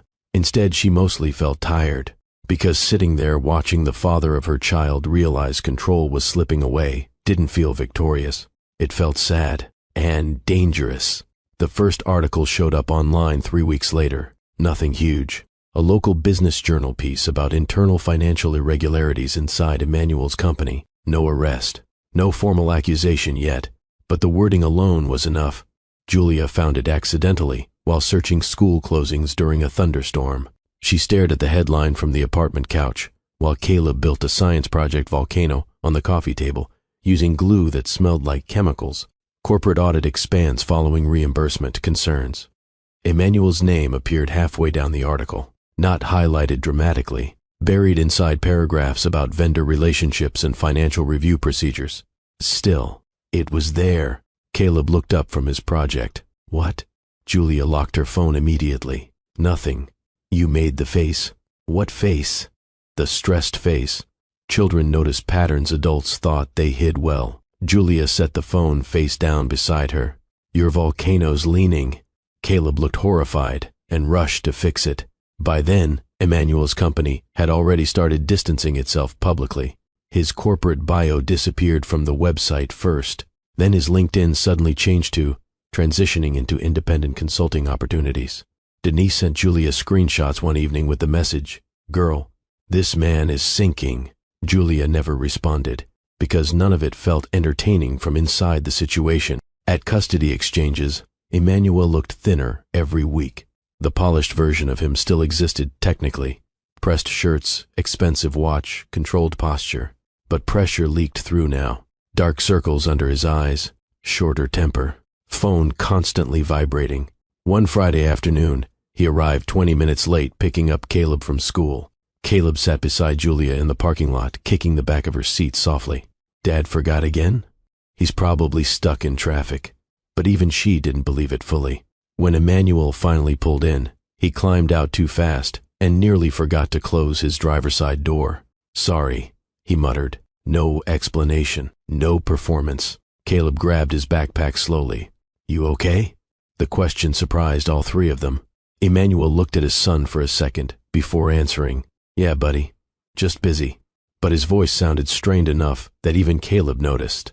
That night, Caleb called around 9:30. Julia answered immediately. Hey, baby, Dad's acting weird. Her stomach tightened. What happened? He keeps pacing. In the background, she heard television noise low and muffled. And Rachel left. Julia sat up straighter on the couch. What do you mean, left? I don't know. Her bags were by the door. A pause. Dad yelled after her in the driveway. Julia closed her eyes briefly. Are you safe? Yeah, okay. Put Dad on the phone. There was movement, muffled voices. Then Emmanuel answered, sounding exhausted and irritated simultaneously. What? Caleb called upset. He's fine. What happened with Rachel? That's none of your business. Maybe not. But our son's listening to screaming matches. Emmanuel exhaled sharply. You always do this. Do what? Act like I'm dangerous. Julia stood and walked toward the apartment window automatically. Rain streaked the glass outside. You grabbed Rachel hard enough to scare Caleb. Silence, briefly. Then she told you that? Caleb saw it. Emmanuel didn't answer immediately. When he spoke again, his voice sounded lower. You think you know everything now. No, I think you're unraveling. That landed. She could hear it land. His breathing changed slightly. Then he said, Put Caleb back on. The line clicked dead a few seconds later. 2 days after that, Rachel disappeared completely from Emmanuel's social media. No photos, no tagged dinners, Nothing. By Monday morning, Denise texted, pretty sure she moved back to Ohio. Julia stared at the message while standing in line at Kroger, holding generic cereal and paper towels. The cashier asked twice whether she wanted cash back before Julia answered. Meanwhile, rumors spread quietly through the old neighborhood. People stopped mentioning Emmanuel casually. Mutual friends grew awkward. A couple who used to invite both of them to cookouts suddenly stopped contacting either one. Funny how fast social circles vanished once money and status stopped making someone useful. Then federal investigators officially entered the picture, not publicly at first. Harold called Julia one evening while she cleaned exam rooms after hours at the medical office. You sitting down? No. Why? You should probably sit down. Julia lowered herself onto a rolling stool beside the supply cabinet. What happened? Corporate audit findings got referred upward. Her chest tightened. Meaning? Meaning somebody. Federal's reviewing financial movement now. The fluorescent lights buzzed overhead. Julia stared at disinfectant wipes stacked beside the sink. Am the first being investigated? Not from what I'm hearing. Not reassuring, Harold. I know. He lowered his voice. Listen carefully. Don't destroy documents. Don't contact Emmanuel about any of this directly. And if attorneys reach out formally, you cooperate fully. Julia nodded, even though he couldn't see her. After the call ended, she sat there longer than she meant to while somebody vacuumed the hallway outside. At some point, her manager poked her head into the room. You okay? Julia blinked. Yeah, sorry. You look pale. Long day. That answer covered almost everything lately. A week before summer break started, Emmanuel showed up outside Julia's apartment unexpectedly. No warning text, no custody exchange scheduled. Julia had just gotten Caleb into bed after a nightmare about tornado sirens when headlights swept across the apartment window. She looked outside and immediately recognized Emmanuel's BMW parked crooked beside the curb. Her stomach dropped. A hard knock hit the door before she even reached it. Julia opened it, halfway. What are you doing here? Emmanuel looked rough. Not drunk, not disheveled, but worn down in a way she'd never seen before. His tie hung loose. His eyes looked bloodshot from lack of sleep. You've been talking to people. Julia kept one hand on the door. It's 10:30. You think I don't know what you're doing? Lower your voice.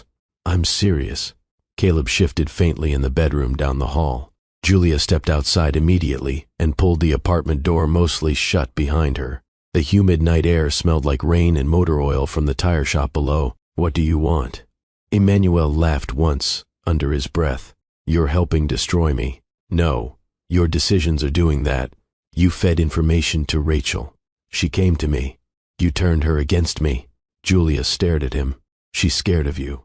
That sentence visibly hit something raw. Emmanuel stepped closer. You have no idea what's happening. Then explain it. I'm being set up internally. Julia almost couldn't believe he was still trying that. With fake companies under my name, I protected this family for years. You used this family. His jaw flexed hard. You think you're innocent in all this? The shift in tone made her pulse jump immediately. There it was, the threat underneath everything else. I didn't know what you were doing. That's convenient. Julia folded her arms tightly across herself. You forged signatures. I handled paperwork. You hid accounts. I managed finances because somebody had to. The old arrogance flashed there again briefly.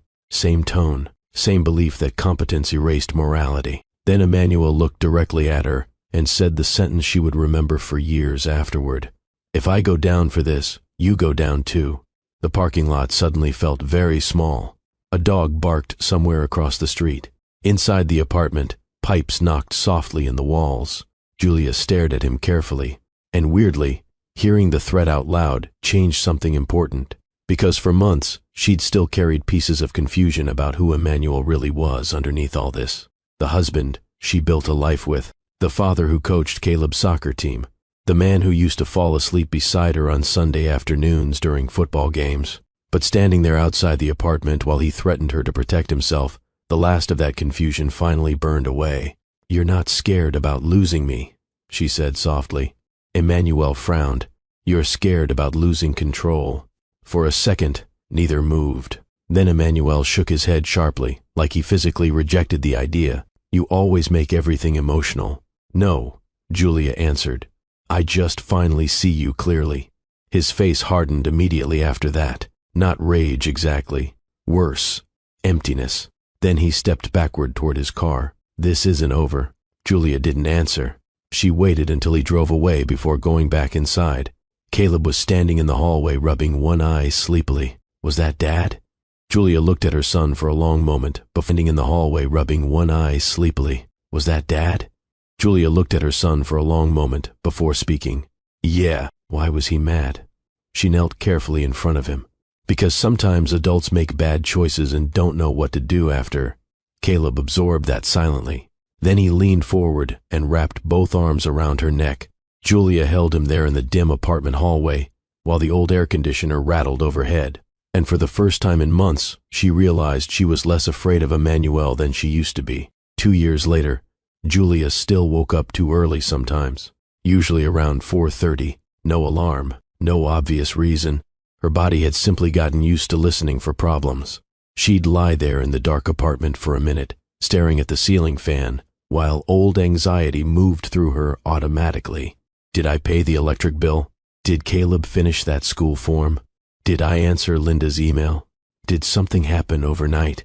Then slowly, reality would catch up. The court hearings were over. The investigations were no longer rumors. Emmanuel wasn't showing up unexpectedly outside her apartment anymore. Most mornings after that realization settled in, Julia rolled over and went back to sleep for another hour. That counted as progress now. By then she and Caleb had moved into a better apartment across town, near a small public park, and an elementary school that smelled permanently like crayons and cafeteria pizza. Still modest, but cleaner, safer, quieter. The windows didn't rattle during storms anymore, and nobody downstairs used industrial tire compressors at 7 in the morning. Caleb was 13 now, taller every month, voice changing unevenly, eating enough food to financially ruin a person. One Tuesday evening, Julia stood at the stove making tacos while Caleb sat at the counter doing algebra homework with a level of personal suffering usually associated with hostage situations. "This should count as child abuse," he muttered. "You said that about science yesterday. Because school's basically a scam." Julia laughed while flipping tortillas. That sound still surprised her sometimes, not because she never laughed during the hard years, but back then, laughter always felt temporary, like it had to squeeze itself between stress. Now it showed up naturally again. Caleb dropped his pencil dramatically. "Why do letters even need to be in math?" "Excellent question. Unfortunately, I don't run the education system. You'd probably do better than whoever does." Low bar. Outside the kitchen window, rain tapped softly against the glass while traffic moved steadily through the intersection below. Ordinary evening.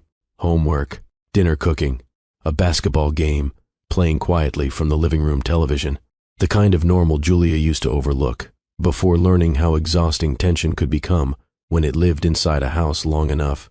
Back during the marriage, she'd spent years monitoring emotional weather without fully realizing it.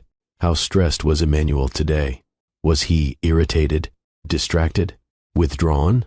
She adjusted herself constantly around those moods. Smaller comments, careful timing, avoiding certain topics late at night. At the time, it felt like compromise. Looking back, it felt more like gradual disappearance. "Mom?" Julia blinked back toward the kitchen. "What?" "You burned one." Sure enough, smoke curled lightly from a forgotten tortilla. "Damn it." Caleb grinned for the first time all evening. "See? You're distracted too." "Yeah, well, my distractions pay rent." "Barely." Julia pointed the spatula toward him. "Careful. I can still ground you." "You say that like you have energy." "Honestly, fair point. Money still stayed tight.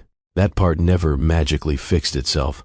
Julia eventually moved from reception work into full-time office management at the medical practice after the owner retired and younger staff kept quitting every 6 months. The raise helped, so did fewer cleaning shifts at night, but financial recovery happened slowly when you rebuilt from almost nothing in your 30s, especially with legal bills still hanging around for over a year afterward. Sometimes she still caught herself panicking automatically while grocery shopping, checking prices too carefully, calculating totals in her head before reaching the register. trauma had habits. Even now, Julia kept an emergency envelope hidden in the back of her dresser with cash inside because losing stability once changed how your brain treated safety afterward. Across the counter, Caleb looked up from his homework. You got that face again. What face? The thinking too hard face. Julia slid tacos onto plates. I'm thinking about bills. You always pay bills. Unfortunately, companies insist on it. Caleb snorted.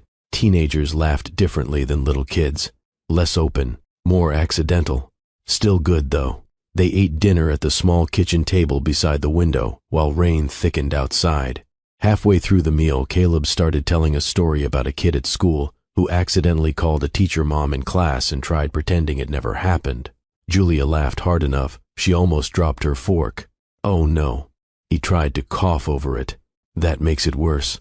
I know. For a second, Caleb laughed so hard he had to wipe tears from his eyes. And sitting there watching him, Julia realized how long it had been since she'd seen him fully relax without checking the emotional temperature of the room first. That healing mattered more than almost anything else. Even after all this time, though, pieces of the old fear still surfaced unexpectedly. A knock at the door after dark sometimes made her heart jump. Unknown phone numbers irritated her immediately. Once, during tax season, she physically shook opening a certified envelope before realizing it was completely unrelated paperwork from the state education department. Those reactions embarrassed her occasionally, but Harold told her something during one of their rare coffee visits after the investigation settled. Your nervous system spent years learning instability, he said.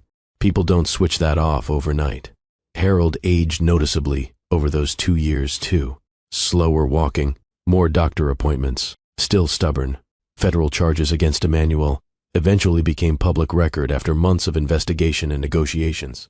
Fraud, financial misconduct, corporate embezzlement. No dramatic televised arrest like movies. Mostly paperwork, court appearances, and local headlines people forgot faster than Julia expected. That part surprised her. She used to think scandals changed the world permanently. In reality, most people moved on once newer gossip arrived. Caleb struggled with it longer, especially after classmates started overhearing parents talking. One afternoon he came home angry after school and slammed his backpack against the wall hard enough to leave a mark. You want to tell me what happened? He crossed his arms tightly. Nothing. Okay. Julia kept unloading groceries calmly. 3 minutes later, some kid said Dad's a criminal. There it was. Julia closed the refrigerator carefully. What did you do? Punched him. Caleb, he said at first. That doesn't help. Caleb's face twisted somewhere between anger and embarrassment. He doesn't even know Dad. Julia walked closer slowly. Hey, Caleb looked away. You can love somebody and still be hurt by what they did. I know. No, I mean both things can exist together. He rubbed hard at one eye with his sleeve. I hate talking about him at school. Julia nodded. That makes sense. Caleb looked younger, suddenly standing there in the kitchen trying to carry emotions too complicated for 13. Do you hate him? The question came quietly. Julia answered honestly, because he deserved that much by now. No. Caleb frowned slightly, like he didn't expect that answer. I don't trust him, Julia continued, and I'm angry about things that happened, but hate takes a lot of energy. He thought about that, while staring at the floor. Then, I think I still miss old Dad sometimes. Julia felt her chest tighten, because she missed pieces of that version too, once, even knowing parts of it weren't real. That's normal, she said softly. And it was. That was the complicated truth nobody explained to children during divorces. People didn't transform entirely overnight into monsters or victims. Sometimes the same person who coached soccer games and made Saturday pancakes also lied, manipulated, and destroyed trust. Human beings were uncomfortable that way. Later that evening, after Caleb went to bed, Julia stepped onto the apartment balcony holding a mug of tea she'd forget to drink. The rain finally stopped. Streetlights reflected off wet pavement below while distant traffic hummed through the city. For years, nights used to feel like waiting for arguments, waiting for financial panic, waiting for emotional fallout. Standing there now, Julia realized something simple but important. Nobody in her life controlled the emotional atmosphere of her home anymore, and after everything that happened, that peace felt almost unfamiliar at first. The ice cream came from a gas station off River Road because Caleb insisted the bad places always had better snacks. Julia didn't argue. It was Saturday afternoon, warm enough for people to crowd the walking trails near the river, but not miserable yet. Kids rode scooters along the sidewalk while couples pushed strollers past the water.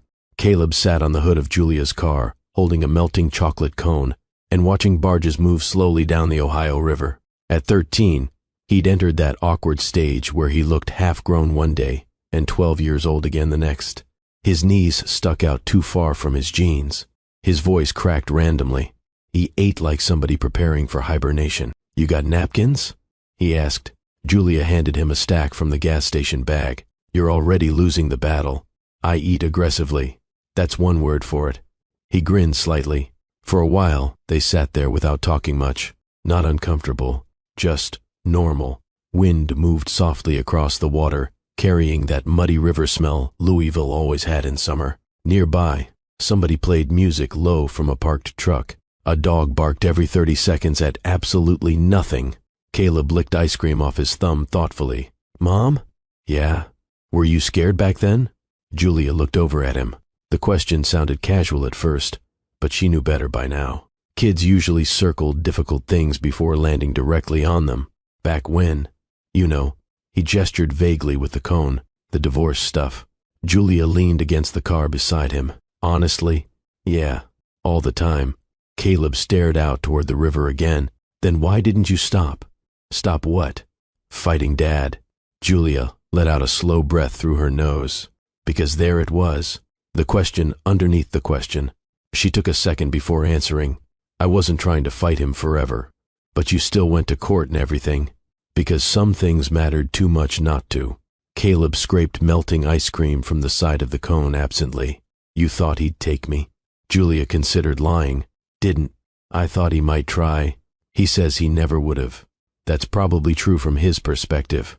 Caleb frowned immediately. "What's that mean?" Julia searched for words carefully. "When adults are hurting or scared, they tell themselves stories that make their decisions feel reasonable." "That sounds confusing." "It is confusing." He laughed once at that. Then, "Dad always talks like he was trying to protect everybody." Julia looked out at the water. "That's because people usually want to believe they're the good guy in their own life." "You think he's a bad guy?" There was no clean answer available there either. Julia rested both elbows behind her against the warm hood of the car. "I think your dad spent a long time believing money solved everything." Caleb listened closely now. "Like what?" "Like control, security, power." She shrugged lightly. He thought if he earned enough, planned enough, managed enough, he could control outcomes. Caleb kicked one sneaker against the bumper thoughtfully. "And he couldn't?" "No." A speedboat moved loudly across the river, leaving white water behind it. Julia watched it for a second, before continuing. "The problem is, money can help people. Of course it can, but it can also make somebody believe they never have to admit when they're wrong." Caleb nodded slowly. "I used to think rich adults had life figured out." Julia laughed softly. "Oh, absolutely not. You don't think money matters?" "It matters." She answered that immediately. Anybody saying it doesn't is usually somebody who's never struggled. Caleb glanced sideways at her. "We struggled."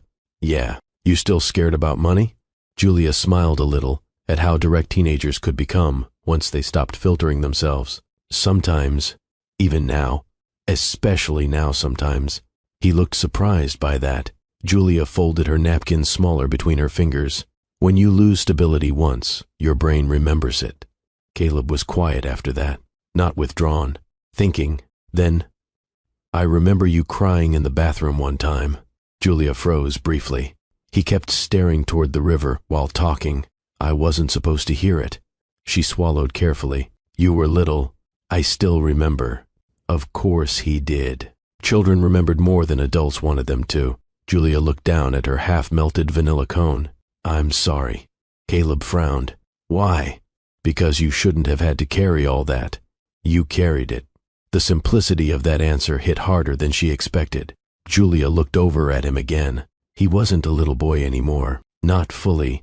The past few years had stretched him emotionally in ways she hated sometimes, but they'd also made him observant, more than either parent probably realized. You know, Caleb said slowly, I used to think Dad was the strong one. Julia raised an eyebrow. Because he made more money? Yeah, and he always acted confident. She nodded once. That stuff looks powerful from the outside. Caleb scraped the last bit of ice cream from the cone. But you stayed. Julia frowned slightly. What do you mean? You know, through all of it. He shrugged awkwardly, embarrassed by his own sincerity now. I think that's harder. For a second, Julia couldn't speak. Because children sometimes understood things adults overcomplicated for years. Not perfectly, but enough. She reached over and nudged his shoulder lightly. Well, don't get too inspirational on me. Caleb rolled his eyes immediately. Never mind then. There he is. He smiled despite himself. The sun started lowering gradually behind the buildings across the river, turning the water orange in uneven patches. People nearby packed folding chairs into SUVs. Joggers passed with headphones in. Some little girl dropped an entire snow cone and reacted like civilization ended. Ordinary life moving around them. And sitting there beside Caleb with sticky fingers and gas station napkins blowing across the parking lot, Julia realized something she probably should have understood earlier. Strength rarely looked impressive while it was happening. Most of the time, it looked like exhaustion. Routine. Getting up again because somebody still needed dinner and rides to school and clean laundry. Caleb tossed his napkin toward the trash bag in the back seat and missed completely. Nice shot, Julia said. Wind interference. You were 3 feet away. Still counts. She laughed again, and hearing him laugh back without tension underneath it felt like one of the few things in life that still healed something every time it happened. A few months after Caleb turned 14, Julia found an old storage bin while cleaning out the hall closet. Mostly random things inside. Christmas decorations, expired coupons, school drawings Caleb made in 2nd grade, where every person looked shaped like a potato. Near the bottom sat an old photo album she hadn't opened in years. Julia carried it into the living room and sat cross-legged on the couch, flipping through pages slowly, while rain tapped against the windows outside. There they were, vacation pictures, birthday dinners, the backyard swing set Emmanuel built one summer while complaining the entire weekend about missing bolts and bad instructions. Julia smiled despite herself looking at that one. For a long time after the divorce, she avoided old photographs completely because she thought they'd only remind her how badly she'd been fooled. But age softened certain things. Not forgiveness exactly, more perspective. Some moments inside that marriage were real. Caleb learning to ride a bike, movie nights on the couch, Emmanuel falling asleep, holding a half-finished beer during football season. People were complicated enough to create genuine memories while still causing deep damage later. That truth took Julia years to accept properly. The front door opened around 6:30. Why's it smell like old paper in here? Caleb called. Julia laughed. Because I found ancient artifacts. He dropped his backpack beside the couch and immediately leaned over the album. Oh God, what? You gave me bowl-cut bangs. You were 5. I looked unemployed. Julia laughed harder at that than she expected. Caleb sat beside her flipping pages. There's Dad. Yup. Neither spoke for a second after that. Not tense, just aware. By then, Emmanuel was living in a smaller apartment outside Lexington after taking a plea agreement tied to financial misconduct and fraud charges. No prison sentence as long as restitution payments continued and probation terms were followed. The newspapers stopped caring months earlier. Most people did. Caleb still visited occasionally, though less often now that he was older and saw things more clearly himself. Their relationship had become cautious, careful, like both father and son were still trying to figure out what survived after trust changed shape. You ever regret marrying him? Caleb asked suddenly. Julia looked down at the photo album. That question deserved honesty too. No. He looked surprised. Seriously? Yeah. After everything? Julia leaned back against the couch slowly. If I didn't marry your dad, I wouldn't have you. Caleb immediately made a face. That's emotionally manipulative. It's true though. He rolled his eyes, but smiled anyway. Julia turned another page carefully. You know what I actually regret? What? She thought about it before answering, because the truth mattered. I regret how much of myself I handed away slowly. Caleb frowned slightly. What does that mean? It means... Julia searched for words. I got so focused on keeping everything stable that I stopped noticing how dependent I was becoming. He listened without interrupting. That doesn't happen all at once, she continued. It's gradual. Somebody handles the taxes because they're better at it. Then the investments. Then the big decisions. And then one day you realize you haven't been steering your own life in years. Caleb looked down at one of the old vacation photos. You trusted him. Completely. The room settled around that admission for a second. Rain continued softly outside, while headlights passed through the apartment blinds in moving strips. Julia closed the album halfway. I used to think being a good wife meant making myself smaller whenever life got stressful. Caleb raised an eyebrow. That sounds terrible. Yeah, turns out it was. He laughed quietly through his nose. Then you're different now. Julia looked over at him. How? You say what you think faster. That sounds dangerous. It kinda is. She nudged his shoulder lightly. But he wasn't wrong. The old version of herself spent years managing tension before it happened, anticipating moods, avoiding conflict, translating her own needs into softer language so nobody felt challenged by them. Now she asked direct questions, checked every financial document herself, kept savings in her own account, said no without apologizing for 20 minutes afterward, not because she became hard, because survival taught her softness without boundaries eventually turns into surrender. Caleb stood and stretched. You making dinner, or are we eating photo albums? Depends. You want seasoning? Please, never say that again. Julia laughed and followed him toward the kitchen. While preheating the oven, she caught her reflection faintly in the microwave door. Older now, more tired around the eyes maybe, but steadier. That was the word for it. Steadier. The affair hurt. The custody fight hurt. Watching Emmanuel unravel in public hurt too, even after everything. People imagined betrayal created clean emotions. Usually it didn't. There were still moments Julia remembered the man she loved before all this happened, and wondered where exactly he disappeared to, or whether that version ever fully existed outside the life she built around him. But she stopped needing perfect answers eventually. That helped, because in the end, the deepest damage hadn't been the cheating, or even the financial manipulation. It was how thoroughly she convinced herself survival depended on keeping Emmanuel comfortable, successful, and emotionally centered at all times. She built entire years around preserving stability that was never fully hers to begin with, and when everything collapsed, she discovered something difficult but important. Fear could shrink a person slowly without them noticing. So could love when it lost balance. Later that night, after Caleb disappeared into his room wearing headphones and complaining loudly about homework, Julia stepped onto the apartment balcony with a blanket wrapped around her shoulders. The rain finally stopped.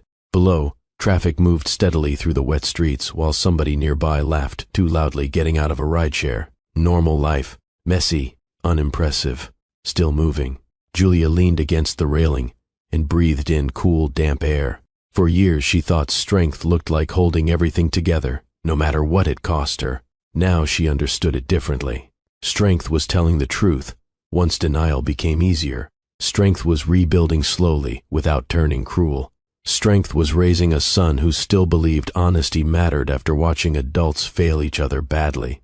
And maybe most importantly, strength was learning you could survive losing the life you thought protected you.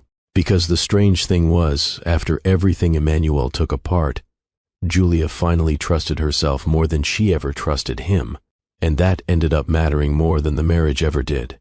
If this story hit you in any way, let me know down in the comments. Have you ever trusted someone so completely that you ignored the warning signs until it was too late? And honestly, do you think Julia made the right choice fighting for Caleb, even when she could have walked away with financial security? Don't forget to like the video, subscribe to Mr. Graham Stories, and turn on notifications if you want more real-life stories about family, betrayal, survival, and the difficult choices people make behind closed doors. And remember, sometimes the hardest thing a person can do is rebuild their life without losing themselves in the process. Thank you for watching Mr. Graham Stories, my beautiful, amazing family.